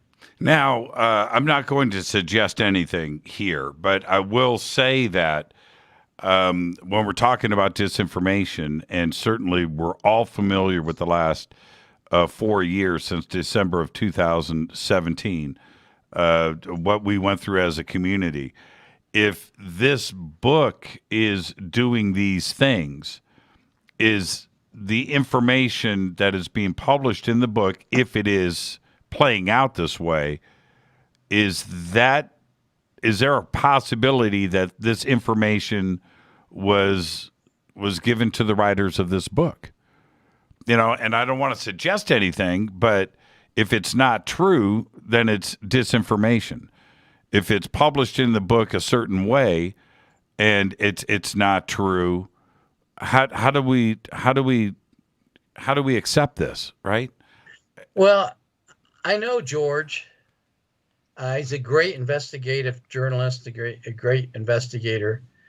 He has a vast amount of knowledge about the subject of UFOs. He's been dealing in the investigation of UFOs back in the since the 80s. I sat in a hotel room with him, talking to him about things that I'm not going to talk about now. That he educated me on a few things. He told me some things that he knew about that he won't discuss. And the reason he won't discuss it is because he can't verify. He said, people told me this, and this.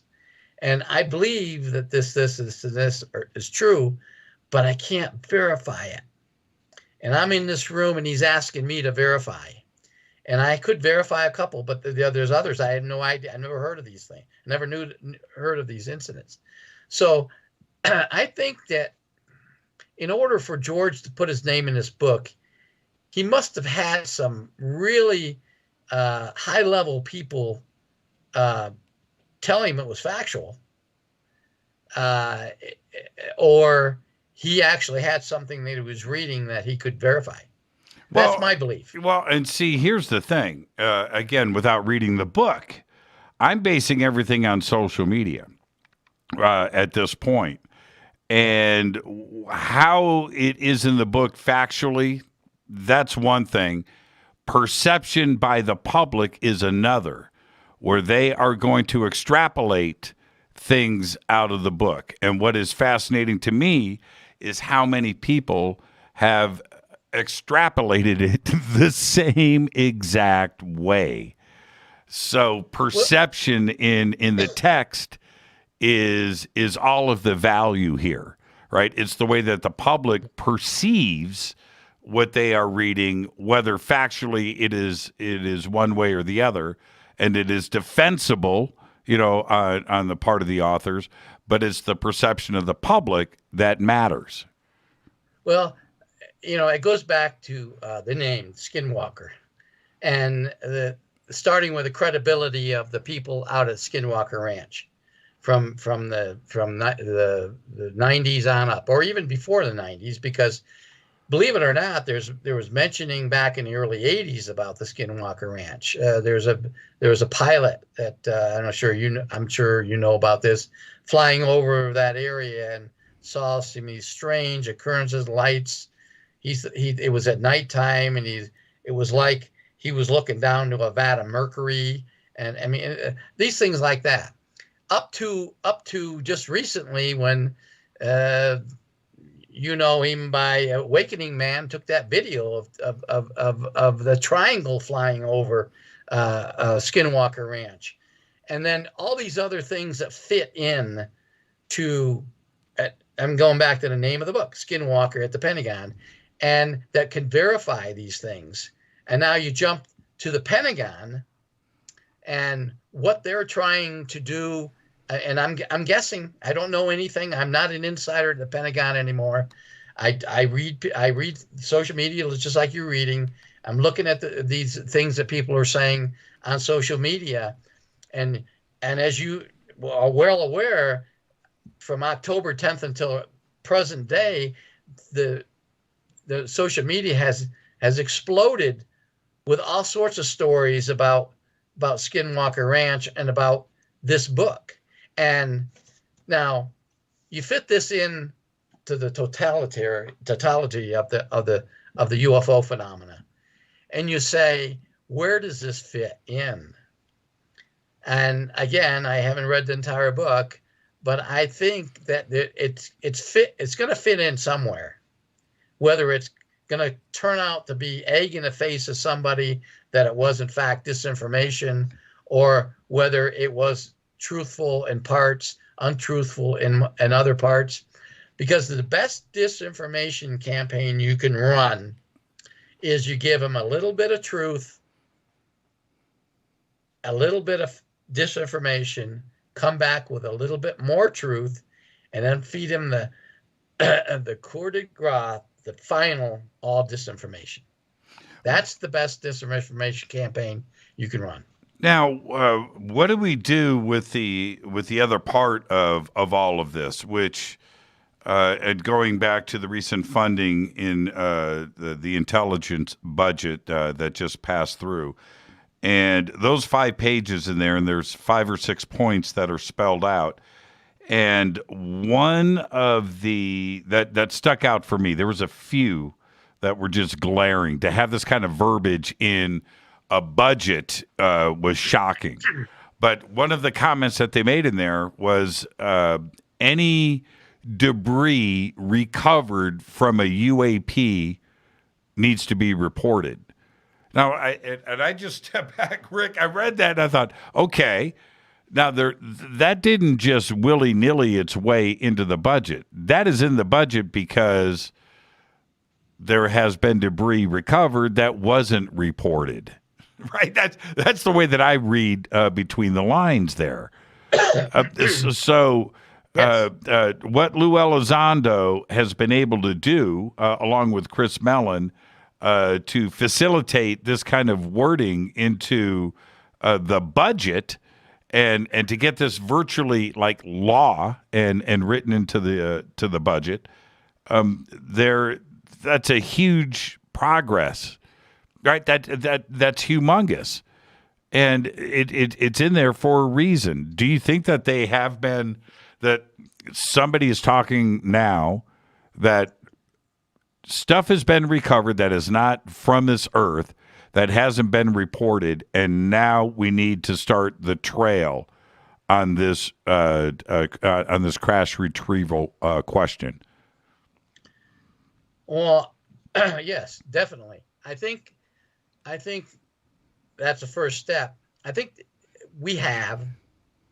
I know of many crash sites that occurred. Even during my time with the Institute for Advanced Studies, I went out to 2 that wasn't reported initially to anybody but the local sheriff or local authorities. They didn't know what it was. Okay, and so they're recovering something, debris, that they think might be a foreign spacecraft or a satellite, but we knew the 2 of us that went out there. I knew that it wasn't a satellite from Russia or China or some other country. I knew this was something different, but I wasn't in a position at that time to tell them, hey, you need to report this to the Air Force. I did this myself.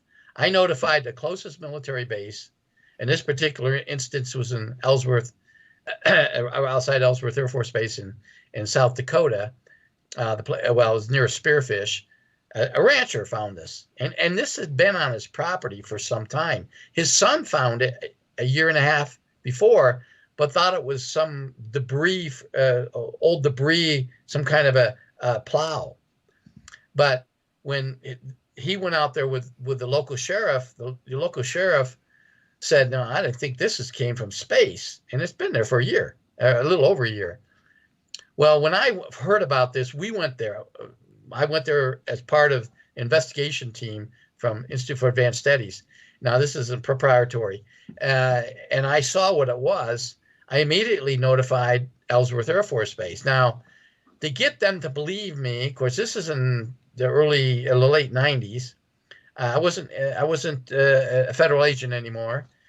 Trying to get them to believe what I'm trying to tell them, it took some time. But eventually, OSI at the base came out, and then they realized, oh, this is the Air Force. They immediately classified it. They made it a national defense zone. And the federal law, when the military makes something a national defense zone, they own it. They own the land. I don't care if it's your land, whose land it is, they own it. Until they clear it up. And they brought a team out and they recovered it, took it back to the base. Where it went from there, I don't know. That's an example of a crash that wasn't reported initially. I mean, they knew it was there, the ranchers, but they don't know what it was. Well, come to find out, we know what it was. We know what didn't come from Earth. Now we know that. This is the first time I've ever heard about what did it look like, Rick? It was a round. It was a huge round ball, a chunk of metal, but it was well, I don't know officially. I mean, it wasn't briefed in, but we knew the metals. The metal. It was made of a metal, and it was pliable metal, and it had some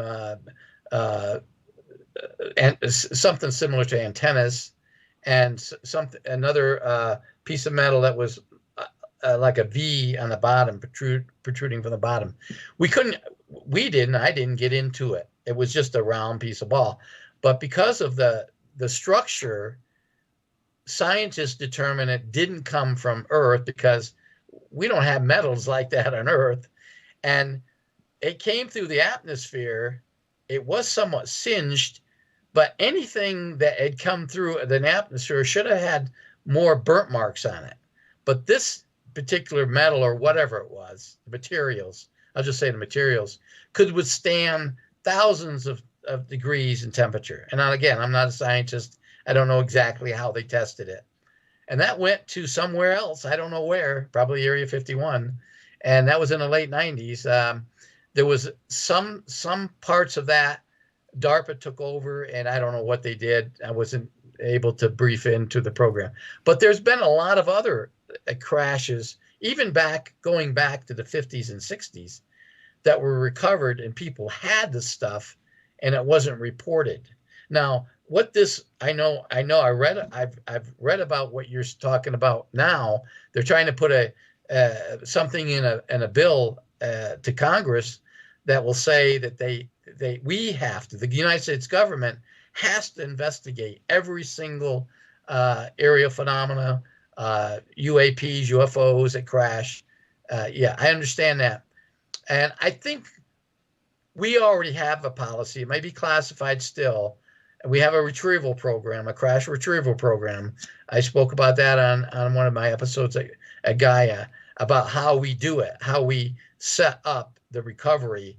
When the government knows about it, they send a team out, a special team of people to go out and recover these things. We already are doing it. But why they're putting it in the bill, I think it's because of the people that are unwitting, realizing that we know maybe the government's doing it. We want it publicized so the public knows that we're doing it. Now, today, this is crazy. I'm in my backyard. It's about 12 o'clock, 1 o'clock in the afternoon. And I walk out in the backyard to hang my hummingbird feeder that I just filled up.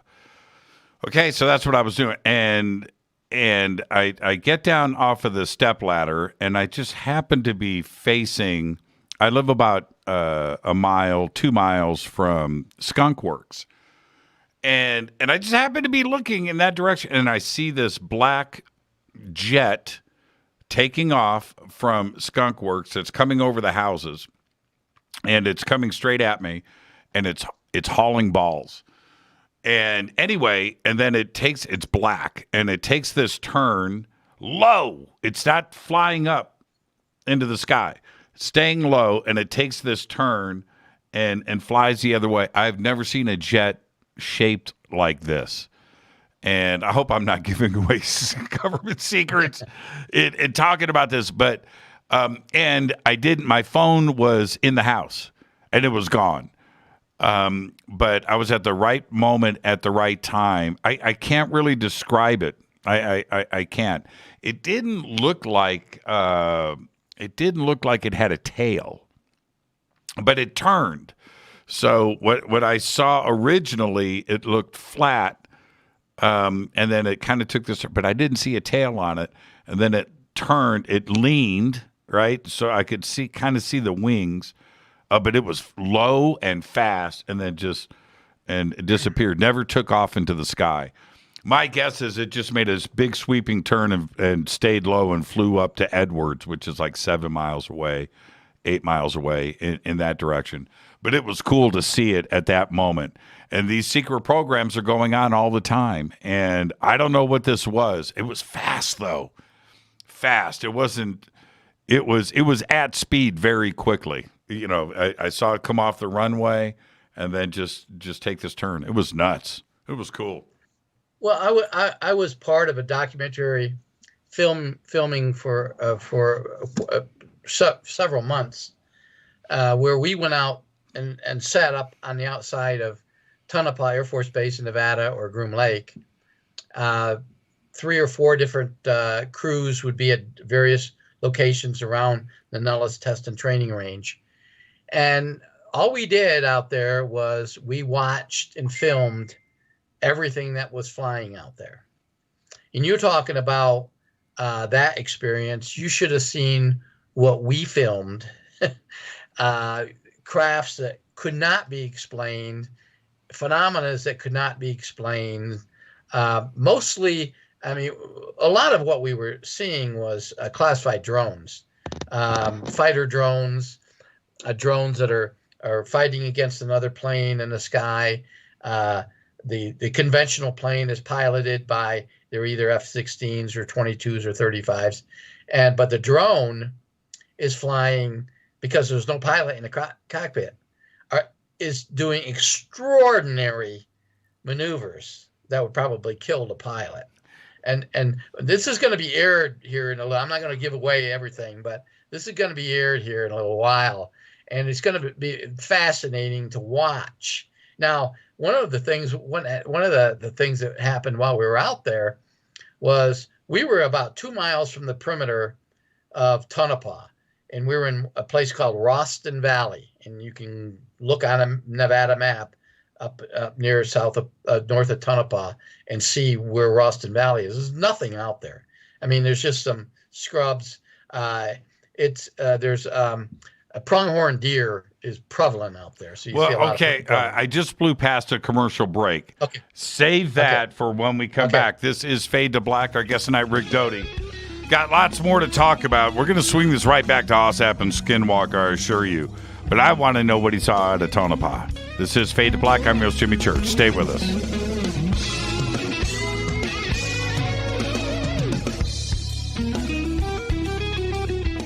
Hi, everybody. This is Rob Halford, the Metal Guard on JimmyChurchRadio.com.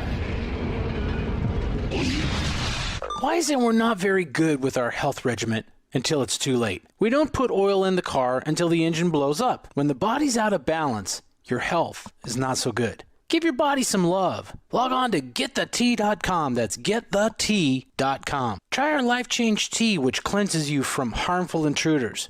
A clean colon is one of the ways to bring the body in balance. We also carry organic supplements to help you get where you need to go. So do your body a favor. Log on to GetTheT.com. That's GetTheT.com. You can even visit our sales page to save some dough. Does anybody call money dough anymore? Anyway, if you're looking for short, helpful health tips, go to YouTube and punch in Health Matters Now. That's Health Matters Now. So, log on to GetTheT.com, shop, get balanced, then learn some cool tips at Health Matters Now. You'll be glad you did. That's GetTheT.com. This is Jimmy Church of Fade to Black, and I only drink Fade to Black blend coffee from Rivermoon. Just click on the Rivermoon Coffee banner at JimmyChurchRadio.com. Promo code F2B Blend. This is the only way forward. This is Fade to Black. Make contact. When you're in the house for longer periods of time, you can see them flying or running across the floor. Ooh, yuck. They're unhealthy, gross, and disgusting. Bugs. I loathe bugs. We keep a clean home, but occasionally bugs show up. Well, I found something that is tougher than bugs. Orange Guard. On contact, it kills hidden bugs, including ants, roaches, and fleas. Plus, Orange Guard is a residual repellent. All of the ingredients of Orange Guard are on the FDA generally recognized as safe list. Orange Guard may be used around food, humans, and pets. It comes with a 30-day money-back guarantee. Orange Guard. Available at orangeguard.com, Whole Foods, and Ace Hardware. Gold loves chaos, uncertainty, and disarray. History shows us what gold does when people aren't sure about the government, the stock market, their jobs, or their retirement savings. Our national debt is skyrocketing. Gold and other precious metals are a defense measure against inflation and a stock market that might take years to recover. So what can you do right now to protect yourself? Call United Gold Group. We offer gold and other precious metals delivered securely within 72 hours. Are you worried about the stock market? We can also help you set up a real gold or silver IRA or a 401k. Safe and secure. United Gold Group makes gold ownership affordable. Call now and get up to $2,500 in free gold or silver with a qualified IRA. Call 800-753-8534. That's 800-753-8534 or visit UnitedGoldGroup.com.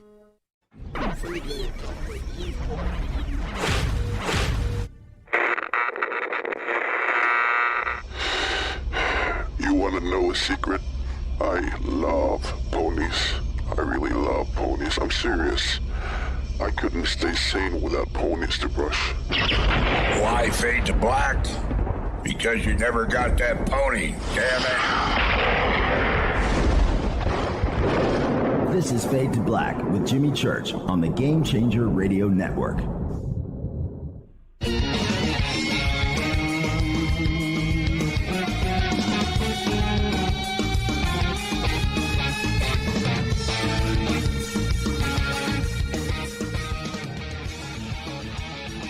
Welcome back, Fade to Black. I am your host, Jimmy Church. Tonight, Rick Doty is with us.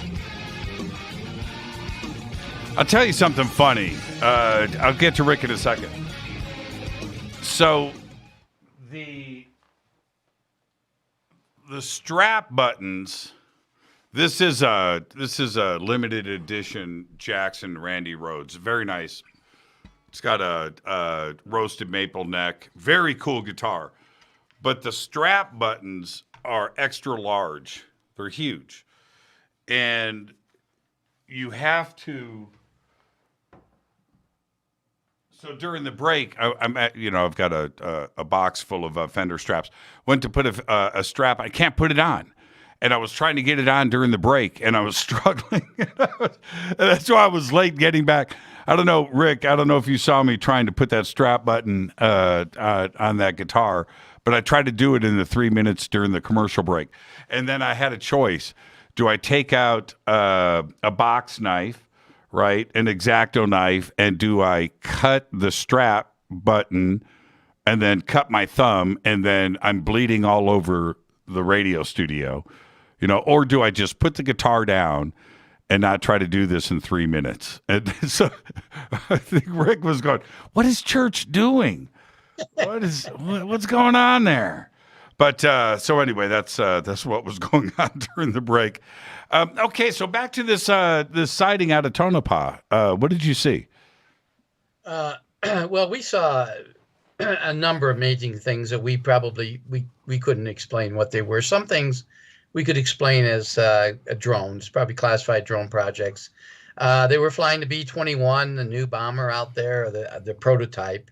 They haven't actually put the one into production yet, but and many other things. But while we were out there, we're again about 1.5 miles from the base. We're on BLM property, so we're not near the military. But one afternoon, it was one of the few stormy afternoons in Nevada. 2 government vehicles drove up to our motorhome. We had a motorhome. We had a 4-wheel drive motorhome, which I know you want to buy one of those. I do. It's happening, we actually. It's happening, Rick. Oh, is it? Yeah, it's happening. Anyways, they came up, and these men are in jumpsuits. They don't have any insignia. They were very, very polite. They wanted to know what we were doing, and one of the producers was actually one that went out there and started talking to him, and then he turned around and signaled to me to come over, and they said, "Well, no, we're just curious of what you're doing out here. You're on BLM land, so we're just curious what you're doing." And the producer told him. He just came out and said, "We're filming everything that we're seeing out there." And they said, "You may have a problem." And we said, "Well, what are we doing?" And then I came on to it. I said, "What are we doing wrong?"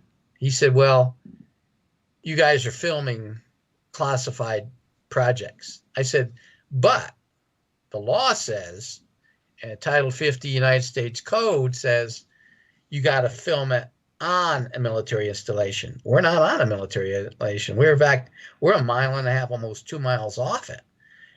You don't control the skies. If it was on the ground, I don't know that we would do it. If we saw it parked on the ground, we probably wouldn't film it. But in the sky, he said, well, that's a gray area. He said, we'll get back with you on that. I'm asking for some identification. I said, do you have an ID, or who are you? He said, we're the government. I said, well, you work for OSI, you work for DIA, or you FBI? He said, now you're asking too many questions. And they got in their vehicle and drove away. Well, unbeknownst to them, we filmed that all. We filmed the entire contact with these guys. And what they did, we found out, they jammed us with radio signals. So it didn't affect the cameras anything, but our two-way communications from one motorhome, and we had another one over near Silver Bow, which is about 40 miles away. We had another one down near Goldfield, which is, we couldn't talk to our people because of the radio interference.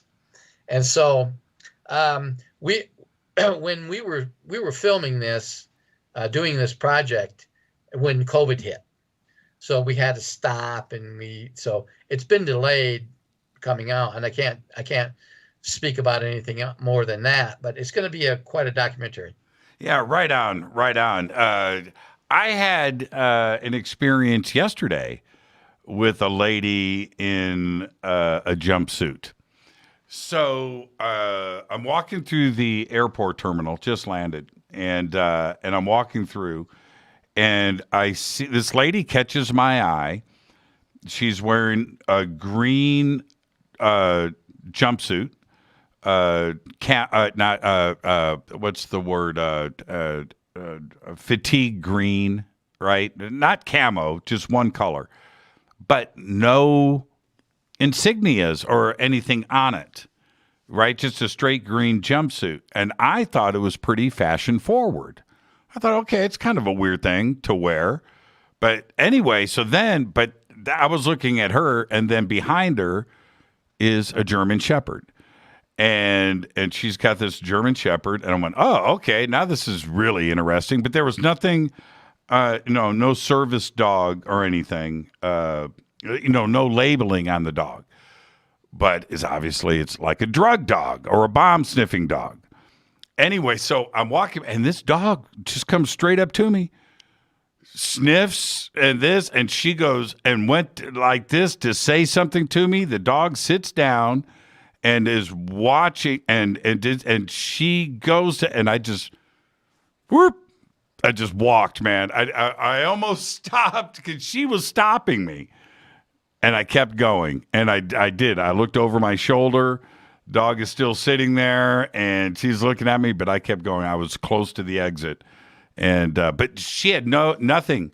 There was nothing, no name, nothing, just a clean green jumpsuit. I thought that was really, really interesting. I don't know what that dog smelled. It must have been my Axe body spray. That's what I'm thinking. I think it was my Axe body spray. Okay, so back to the book and the possibility of this being disinformation. I keep going back to one point here that I think needs to be the obvious one. Public perception is everything. The way that the public is perceiving this book right now, that is the statement. I haven't read the book, but that's the statement, and that's everything that I am talking about tonight. And if the public is perceiving it that way, then is the disinformation campaign, if that's what it is it doing its job? Is that the goal? Public perception. Yeah, absolutely. That's the goal, is disinforming some entity, some segment of society, or some, most people who don't know or don't have anything to do with UFOs, don't believe in them. I mean, there's a segment of society, about 35, 37% that just don't believe. Regardless, if one landed, they wouldn't still believe in it. It probably is not going to affect them, although they may say, well, see, I told you so. But the segment, they're targeting the UFO community. If in fact, and I don't know for a fact it is, but if in fact this is a disinformation campaign, they're targeting the UFO community. They want to change the perception of the UFO community. And the way to do that is to disinform them, provide disinformation, confusing them. Why the interest in the UFO community? I remember seeing the film Mirage Men, And whatever, the film isn't the point. But what is the point is there's a scene in there of you sitting in the back of the audience, right? You're at the UFO conference, sitting in the back as an attendee. Why the interest in the UFO community by not only the government, specifically different agencies and the Air Force and the Navy? They want to keep track of what the UFO community knows. I've been to, I don't know how many, over 20, but probably close to 30 UFO conventions. And I find at least 3, if not more, this year's UFO convention, myself and this other person, immediately detected one of the intelligence officer. We approached him. I approached him, talked to him. He was open. Yeah, I am. I'm stationed up at Nellis Air Force Base. I work in Air Force intelligence. But then he says, but I'm here as a private citizen. And I said, oh yeah, right. You're a private citizen. I said, what are you putting in that notebook? He just smiled at me and he wouldn't tell me. He wouldn't say anything other than that. He said, is there a reason? I mean, I can't be. No. I mean, it's open to the public. And so that's the one we knew of. There were 2 other people two others, a male and female, that we weren't sure about. And I approached one of them, and Eric, Eric, he approached another one in conversation, but there wasn't any identity. They wouldn't identify themselves. 2 years ago, though, there were 3 of them in uniform. I mean, they came in Air Force uniforms. They came from Nellis. Oh, no, 2 was from Nellis. 1 was from Hill Air Force Base. But they came in uniform. They're officers. I mean, wide open. And they fully admitted that they were there to gather UFO community, what these speakers were going to present. I mean, they were open to it. Now, so what they're is there it to gather information? Yeah, and what is it that they want to find out that we know? I mean, is it ET? Is it types of craft? Is it contact? Is it something else that could be misconstrued as UFOs, but could be foreign adversarial types being confused as UFO sightings? I mean, what is it that they want to find out that we know? All of the above. They want to find out everything that we know, all the speakers' presentations, what they're going to present, whether they're going to show pictures of things, whether they're going to describe something that they don't know about, that they have to keep up with. And so that's what they're doing there. And they're secretly recording, although you're not supposed to. I'm sure they're secretly recording. They're probably taking pictures. I know they're not supposed to, but there's probably have some ways of doing that. So yeah, they have an agenda. They have a mission, and they're trying to find out what we within the UFO community knows and what is being presented at these UFO conventions. And they're going to go back and write intelligence report. I mean, I did it. I mean, I wrote intelligence reports, and it goes to a file someplace. I mean, a number of different places it goes to, copies. And so now they know, they have something in a database about what was presented at this particular UFO convention on this particular date. Now, you were a handler. I don't know if you were specifically a creator or an author of documents that were spread in the UFO community, but you were certainly a handler of documents that were used for disinformation. Does that continue today? Are documents continuing to be created and distributed into the UFO community? Oh, yes, I'm sure. Well, I can give you one instance. In 2006, I was at the UFO convention at Laughlin. It was the year that the Serpil story came out. Mm-hmm. There was a man who was a DI, Defense Intelligence Agency employee, readily admitted it, had the credentials, showed everybody. He didn't hide anything. He was open with everything. He presented a report. It was dated in 1987 about the UFO phenomena. It was I don't remember how many pages. It was rather thick, maybe 100, probably over 100 pages. I was in the back of the room sitting down and talking to this guy with other people there at the table. And he only had one copy. Well, I started to look through it. I started reading things through it. Immediately, I detected it to be disinformation because some of the dates and things he had in this is 1987 document, and we're at 2006 now. Some of the information in there, I was an intelligence officer during that time period. Some of the things, he had an entire chapter devoted to the Coyote Canyon incident. Well, I was investigating this. He didn't know me from Adam at the time. I immediately read this and found nothing in there was factual. So I didn't say anything to him right then, but some of the other people at the table read it, looked at it. Bill Ryan, some of the other people, Joe Yeager, and some of the other, and they looked through it and they were fascinated by it. Oh my God, this guy's giving out classified information. And then privately, I told him everything that he's given there is baloney. And the word traveled around the UFO convention there that this guy was trying to feed people disinformation, and that document was disinformation. I know that was a factual incident that happened. Now, are they doing it again other places? Probably.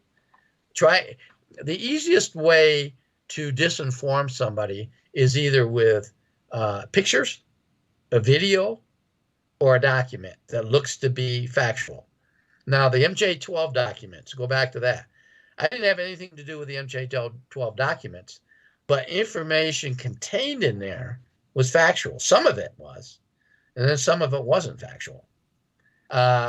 Jamie Shandera, Bill Moore, and many other people were involved in that, just where that came from.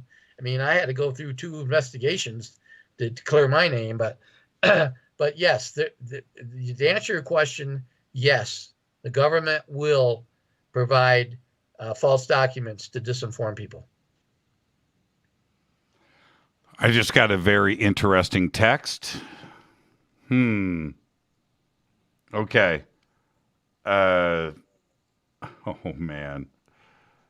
Okay. All right. I just maybe came same one I got. Maybe. You know what? I think they went off at the same time. I heard yours too. Is it about a paragraph?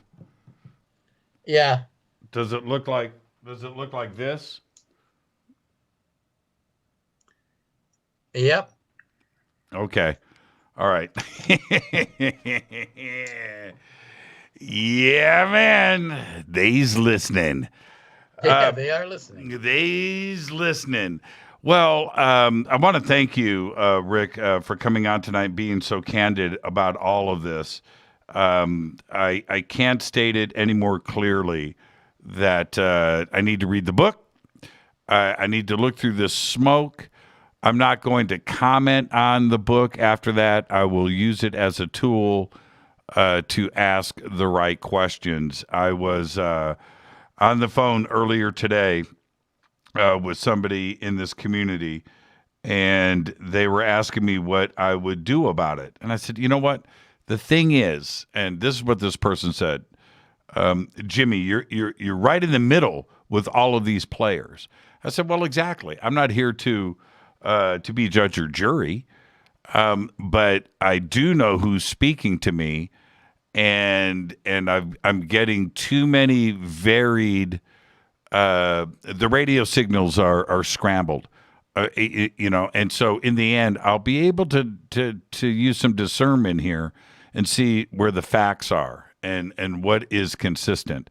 and I'll be able to ask the right questions and get the right answers moving forward. But I anticipate the reading of this book, and as soon as I get it finished, I'll respond to the person that just sent me this text, who said, "Jimmy, just read the book," and that's how it started. I didn't read the full text, but I want to do the same thing with you, Rick. You finish the book, and then let's circle back and take this a step further. Okay. Yeah, definitely. All the best. And so I've got about a minute left before we take our break. What's going on with you in 2022? And do you anticipate the movement ahead in the disclosure question in 2022? Oh, absolutely. I think we'll be in another realm of disclosures. I think more people will open up. I know 2 people right now within DIA who have retired, or either have retired or will retire. That's going to come forth, regardless of their NDA. They're going to come forth, and one of them I mentioned once before, when this UTEP stuff came out, he said, "Well, they didn't come to my desk and ask me because I have a file cabinet behind me full of UFO information." So it's going to be interesting when these people come out of the woodwork, so to speak, and present their side of it. Yeah. It's very interesting. Things have come too far, and I don't want this community to think that we made all of this progress and now it's going in another direction. No, we've got to keep our foot on the gas, and that's what we do with programs like this and guests like yourself. Thank you so much, Rick. Be safe out there. Another one just came in. Yes. Yeah, mine just lit up too. So, okay, all right. I will talk to you. I got to get to these texts now during the break. Rick, be safe out there, my friend. Thank you so much. Okay. Thanks, Jimmy. Bye-bye. Rick Doty. Let's take our break right here. Fantastic conversation. And everybody go and follow Rick over there on Facebook. He's hanging out. He's in the public. I'm your host, Jimmy Church. I'm going to take some phone calls next. 747-228-2051. I'll be right back. Stay with us.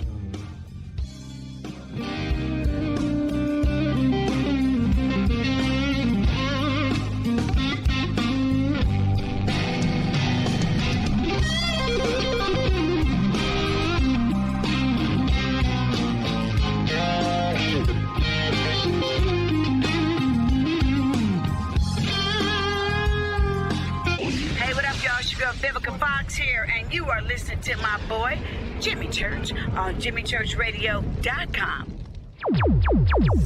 Despite popular opinion, reading a book will not make you smarter.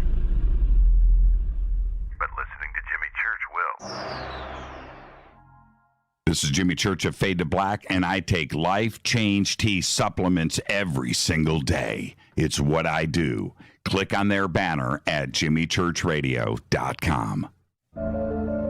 When you take the beans from Central America with dashes of Indonesian and African mixed in and then roast it to the dark side of Fade to Black, you create the ultimate brew of fringe. Introducing the Fade to Black blend from Rivermoon Coffee. Yes, Rivermoon's darkest customized roast was created for the love of Fade to Black. The alchemy of masterful roasting and smoking the beans is in every sip of this full-bodied, dark Java. I need my coffee dark, deep, with distinct bittersweet chocolate highlights, just like the bunker.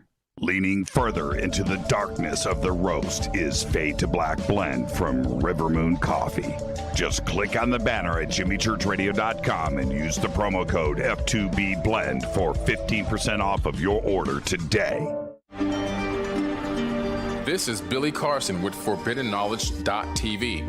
Forbidden Knowledge TV has just reached its 1-year anniversary. That's right, 1 year. And as a show of appreciation, we are giving all new subscribers a free 30-day trial of ForbiddenKnowledge.tv. That's 30 days to binge watch thousands of movies, documentaries, conferences, workshops, lectures, yoga classes, meditation courses, and so much more. So log on to forbiddenknowledge.tv from your computer or mobile device, or get the Forbidden Knowledge TV app on Apple TV, Roku, Amazon, iTunes, or Google Play today, and use coupon code 30 days free.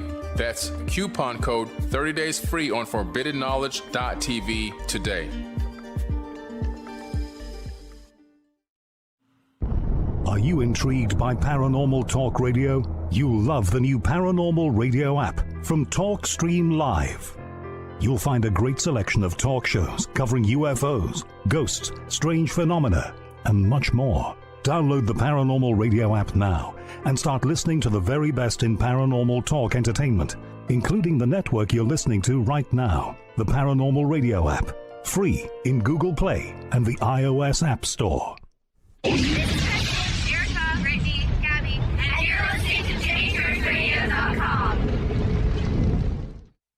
It's not a lifestyle we chose. We were born this way. This is KJCR at JimmyChurchRadio.com.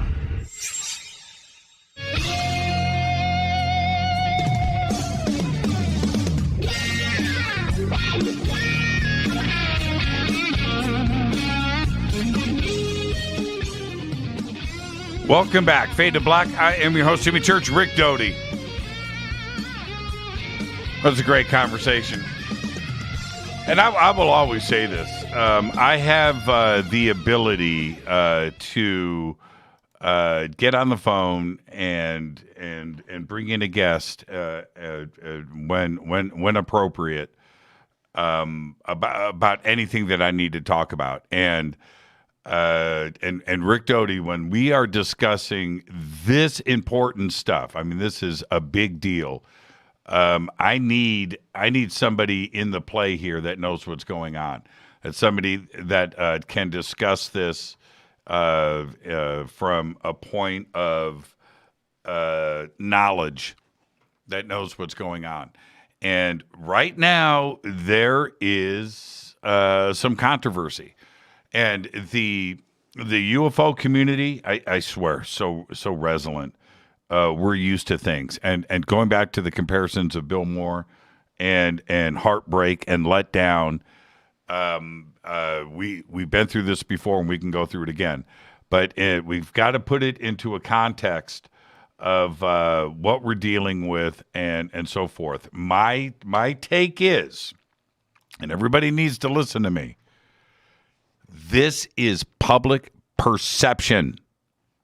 I don't care about the words in the book or well, I do, but what I mean is public perception is everything. That's it. That's the bottom dollar. And if they're going to perceive it one way, then think about how the media deals with the public every single day. Where the media may say something factually, but the way it's perceived in the public and the reaction of the public, that is what matters. So right now, based on all of this, I don't know factually what is in the book. I don't. The public perception and the things that are being said is mind-blowing to me. And the subjects of this show over the last 4 years and the way that we have covered all of this, I can go back to 4 years ago and 3 years ago, and how many times did I say on this show, everybody chill.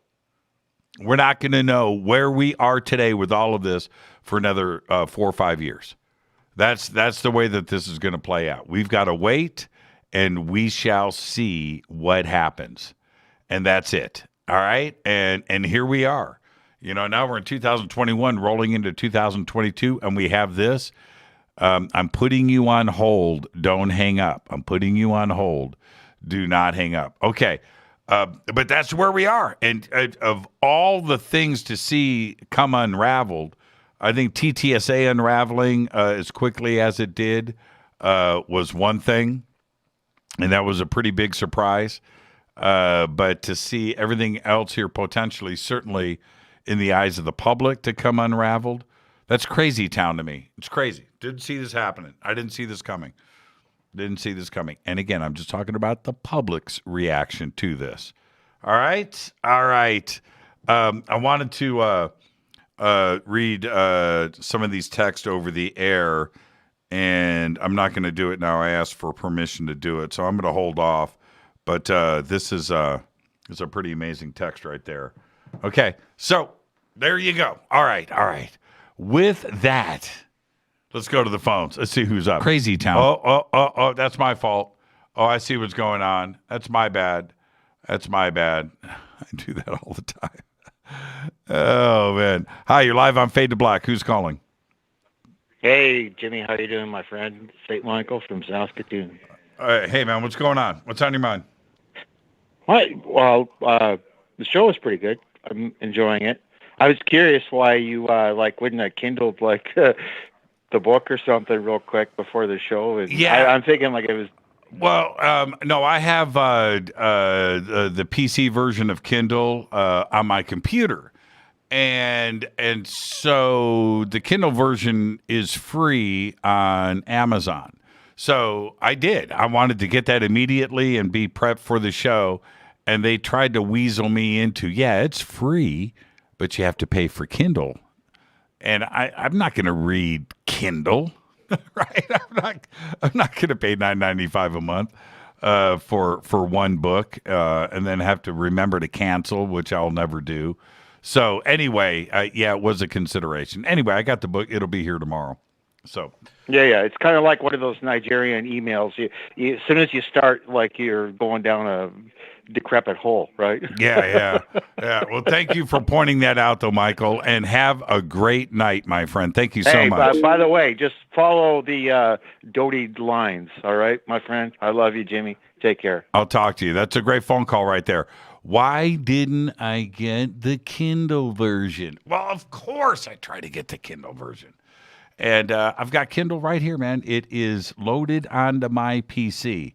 But it ain't free. And it wasn't that, I don't care about paying for it, but it was the subscription. I mean, I wish I could have just bought the Kindle version and I would have been in and out, but you can't. It's free.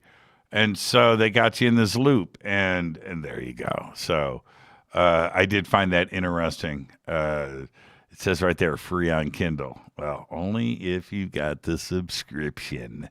All right. So with that, yeah, it's a great, honest question. I wish I was a little more prepared, but my version of the show tonight was, and I thought about this at length today. My version of the show, and including into the future with this, is there was no reason for me to read the book. I'm talking about the reaction of the public. The reaction, right? The reaction of the public. That's what really got my curiosity going.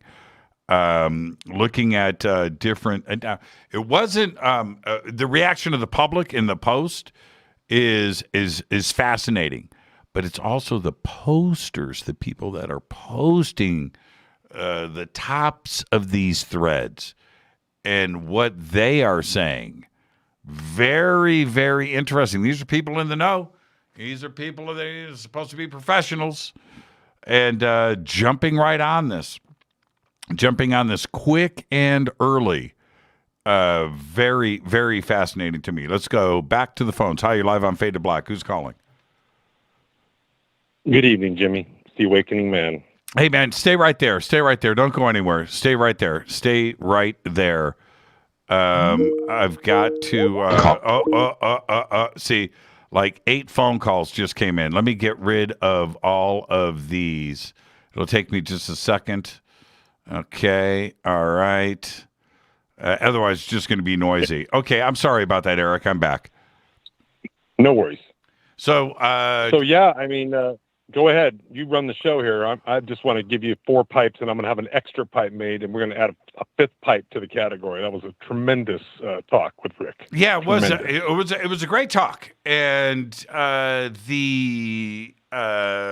what do you think about the soap opera in social media right now, centered around this book?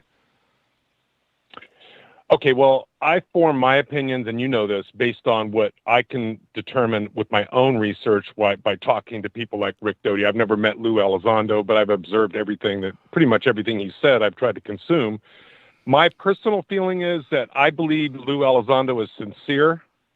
Now, if I was going to speculate, I would say that, whoever's in the camp that thinks they're trying to set him up as like a fall guy, I'm probably in that camp with them. I think that he broke rank. Everybody kind of knows that, and I could say this, that based on my research, that people high up in intelligence, you're part of the family, regardless of whether you're doing the right thing or not. They don't like it when you break rank. And then also Rick Doty, in my opinion, I know he gets a lot of people have over the years kind of trashed on him. A lot of people, the basis of their research was one movie made by some guy in the UK, The Mirage Men, which I've researched that thoroughly. And I just think Rick got a bad rap. I think he's sincere. I think what he told you tonight, I couldn't guarantee you all of it was truthful, but I believe it was all truthful. So I think that we need to listen to people like Rick Doty and Lou Elizondo. That's my take. Well, I am fascinated. I mean, fascinated, Eric, with this apparent deliberate dismantling. I mean, everything that was built up, and I'm talking about everything, man, all of these pillars, the foundation, the walls were built up, the roof was finished, and they replaced the shingle roof with really nice Spanish tiles, right? That everything was built. And now it's being deliberately taken apart. They're trying to take it apart. Yeah, I'm fascinated with that, man. Fascinated with it. Well, well, George Knapp, I just want to comment, and I'm not going to say anything negative or try to throw him under the bus. I respect him as a journalist, but I had an experience with him at the Skinwalker Ranch, Blind Frog Ranch conference in Vernal that kind of taught me a lesson. But I do believe, this is just my opinion too, and I don't have any inside information to verify this, but I think that it's possible that George got involved with some people. They gave him some information. He believed the information was accurate, so he was willing to participate in this book. And I'm not going to say that maybe years from now he might possibly have second thoughts about it, but I'm going to speculate also that they probably paid him quite well. And I'm not saying he's sold out. I just think that that's that gray area right now we're going to have to figure out. Have you read the book? No, I've heard about it. Just like you, I've had everybody, I'm not going to read the book. I'll be honest with you. I'm not going to read the book. I believe UFOs are real. I know what I saw in Area 51 earlier this year. As soon as I saw it, I took pictures, and I trust Rick Doty. I sent the pictures to him, and he says, then he told me his story, which he told tonight, about what they were doing out there. The same story he told you I'd heard months ago. And so I thought, okay, I trust Rick. I'm going to send him anything I get. I send to him because, I want his opinion. I want his analysis, and maybe he could say, what, this might be what's happening here. He's never going to tell me anything that he's not supposed to tell me, but he'll tell me everything he can. And I appreciate that. So I think he believes that object that I filmed in Vernal, the triangle, you can clearly see the 3 lights on each corner. And I figured out that was approximately 10 miles from Skinwalker. Actually, it was right between Blind Frog and Skinwalker is exactly where that triangle was. Yeah. Can we change gears for a second? Yeah, go for it. You sent me, I think you might have posted this too as well, but I've been busy over the last few days. But you texted me a few days ago. You said, I have a picture of Bigfoot. And you sent it to me to hold on for a second. What is it that I'm supposed to be seeing in this image? Where's Bigfoot in the image? I don't know if I sent you. There's the main picture, which when I was out there, when I got my phone back, because I dropped my phone when I was hiking out there, so I had to have it repaired. So I didn't have access to my pictures until just a few days ago. So I had 222 pictures in there, and I went through every video and every picture, and I just zoomed it in on my big screen. I just attached my Samsung through a HDMI, and then my big screen zoomed in, and I saw this thing in the woods, and I thought, that is a freaking Bigfoot. I mean, you could see its head, you could see the cone, you could see everything. I mean, you could see the eyes, you could see the nose, you could see, and I thought, that is, Duke's not lying. They're out there, because I heard sounds and we had trees fall down. I know I mentioned that in our talk before, but now I'm even more on board. So what I did is I contacted a friend of mine who analyzes pictures for Photoshop and digital. He went and put it into his computer, and he digitally analyzed the picture, and he said, and he believes it looks like a Bigfoot to him, and it's not photoshopped. I mean, it's pretty awesome. So there could be more pictures that I have with Bigfoot inside. There's another picture I got, which is a little harder to see, but I believe about 30 feet up on this one tree in this pack of trees, this was probably like 100 yards away, there is a smaller Bigfoot, like a junior Bigfoot, sitting up in the tree. You could see his head, his body, his legs, and his arms and everything. I'm not kidding you. It's bizarre. Okay. I don't know. I didn't see it with my eyes. The camera caught it. I didn't see it with my eyes at the time. Okay. I'm going to let me look at this. Hang on for a second. Let's just call this Bigfoot, and I'm going to blow this up on my big monitor here. Okay. All right. Let me see. I'm trying to make. You want me to try to, while you're talking to me, you want me to try to post it on Twitter real quick, see if I can find it on my phone? Okay. Or do you have it? No, I'm blowing it up here. Okay. Yeah. See, what you sent me is too small of an image. Okay. Yeah. When I blow this up, it's all pixelated. I need the big raw file. I need the real file. Yeah. I'll send it to you. I've got it on my Google Photos. I emailed it to everybody so they can get like the best quality copy. Well, so I'll definitely send that's that to not you. what you. Well, email it now, right now. Oh, can you? All do right, let me see. It might take us. I couldn't. It's going to take me a minute because I'm not that quick on this phone. I just moved from the iPhone to the Samsung. So, where was this picture taken? This was in Montana. This was at the. It's not really, it's a secret spot, but it's not really like a super secret spot. I mean, we're up there about 8,000 feet at that campsite, and you've got the river that runs right by the campsite, and you've got the road and the trees. And so we were hearing those sounds. Like I told you, I recorded the sounds. I actually posted those too. I don't know if you heard the sounds. Okay, Eric, put it on Twitter, but yeah, don't worry about that. Send me the picture. All right. Send me the picture. Is it right in the center? Is it that black mass that is in the center of the picture? It could be. Okay, here, I found it. I'm going to send it to you right now. You want me to tweet? I'm going to tweet it to you. No, don't tweet it to me. Email it to me. All right, first I'm going to tweet it, then I'll email it. No, Eric, I don't care about Twitter. Right. Email this thing to me. All right. I got no time left in the show. Email this to me right now. Man, fighting with Eric live on the air. It's my favorite thing to do. Live on the air, and he wants to tweet. Oh, man. Come on, Eric.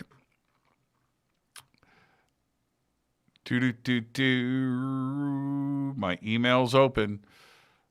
I don't see it yet.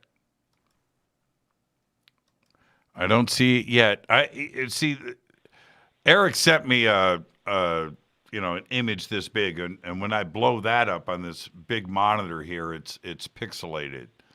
And I saved two versions of the same image, thinking maybe one was not a thumbnail. So I saved both versions, and yeah, they're both. It's a very small picture.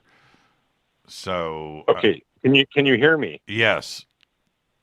All right, I asked you tell me your email, because I don't email you normally, so I need to find your email here. Jimmy. I don't have your email. Jimmy at jimmychurchradio.com. Jimmy. Relax. Come on now. Jimmy Church Radio. Here it comes. Radio. You're too much. You're so dramatic.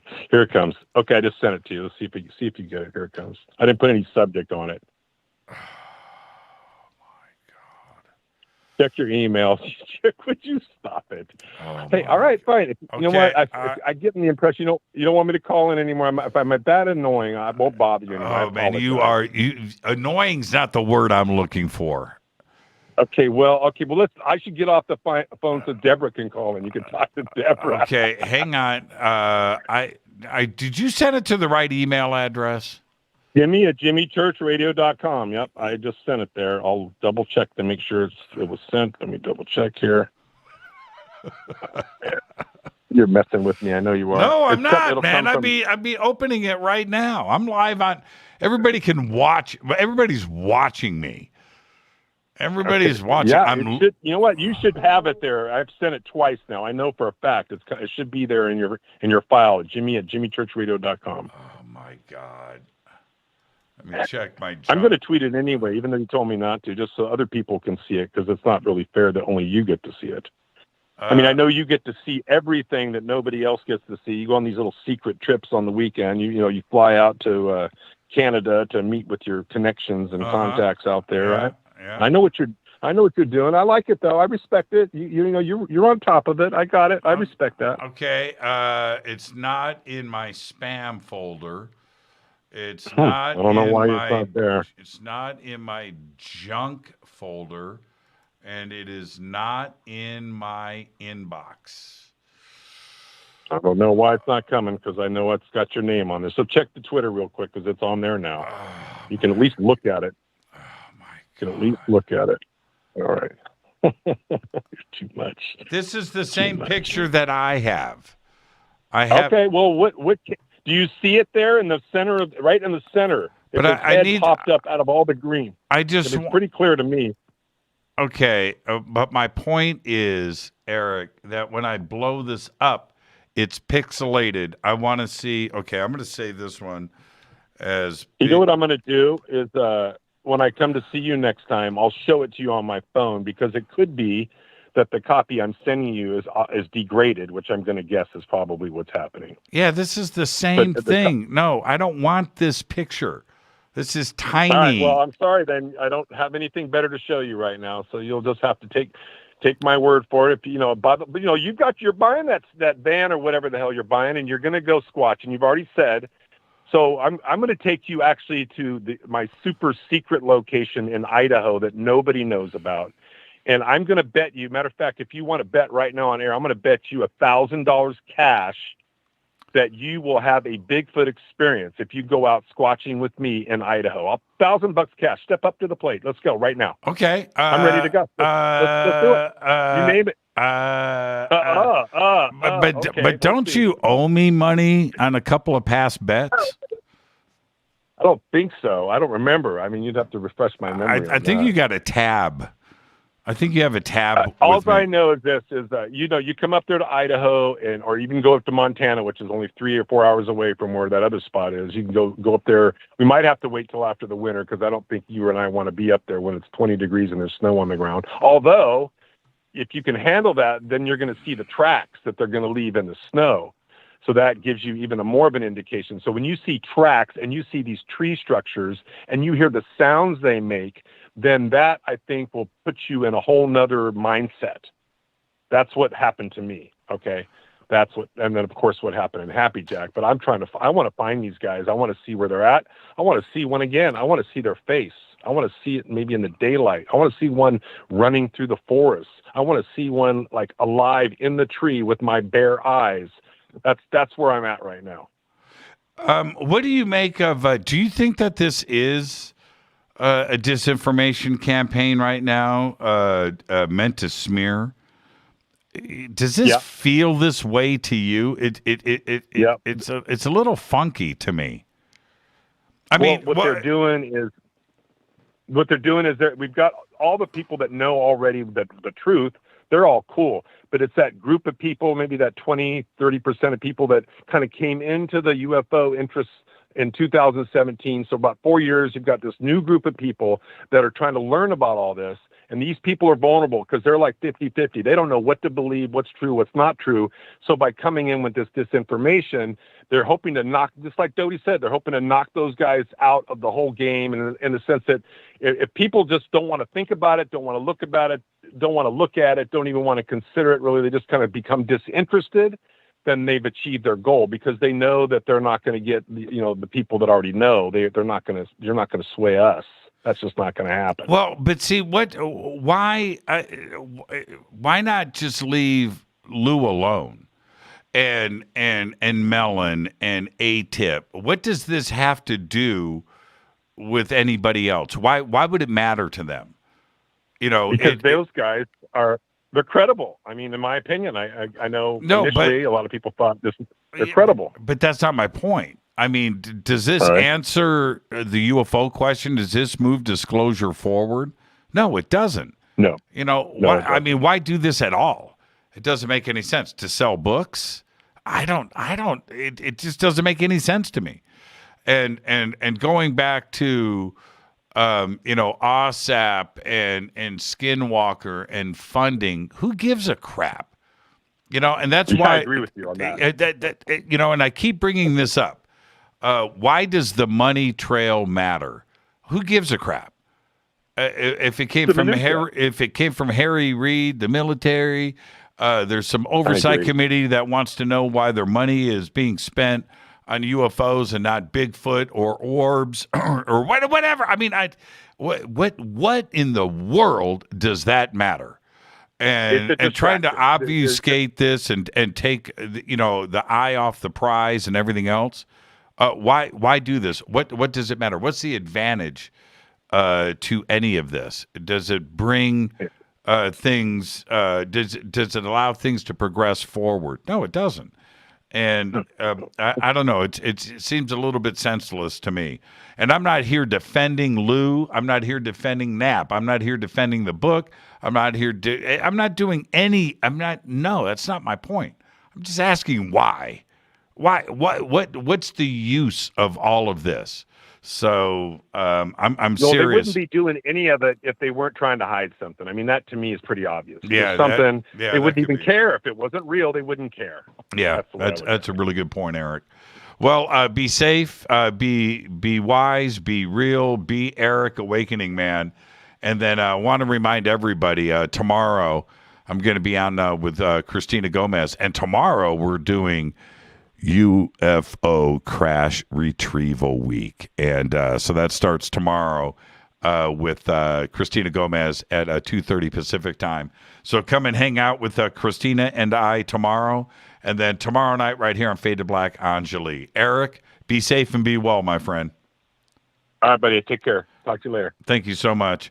And thank you for the bogus picture. And thank you for the email that didn't come in. I'm going to check one more time. Nah, didn't come in. Didn't come in. And he got a new cell phone. He got all that, man. He's got all the fancy stuff. Still ain't happening. Fade to Black is produced by Hilton J. Palm, Renee, Dennis, and Kevin. Announcers are Steve Harder, Gene Vitoa, Mark D. Kovar. Webmaster is Drew the Geek. Music, Doug Aldrich. Intro, Spaceboy, spaceboymusic.com. Fade to Black is produced by KJCR for the Game Changer Network.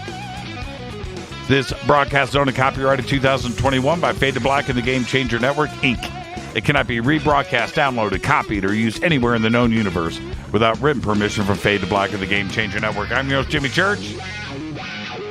What a week we've got coming up. Tonight it was Rick Doty. Tomorrow night, Anjali. Wednesday night, Jacques Vallée. Thursday night, Linda Moulton Howe. Until tomorrow night with Anjali, I want everybody to be safe. It's time to fade to black.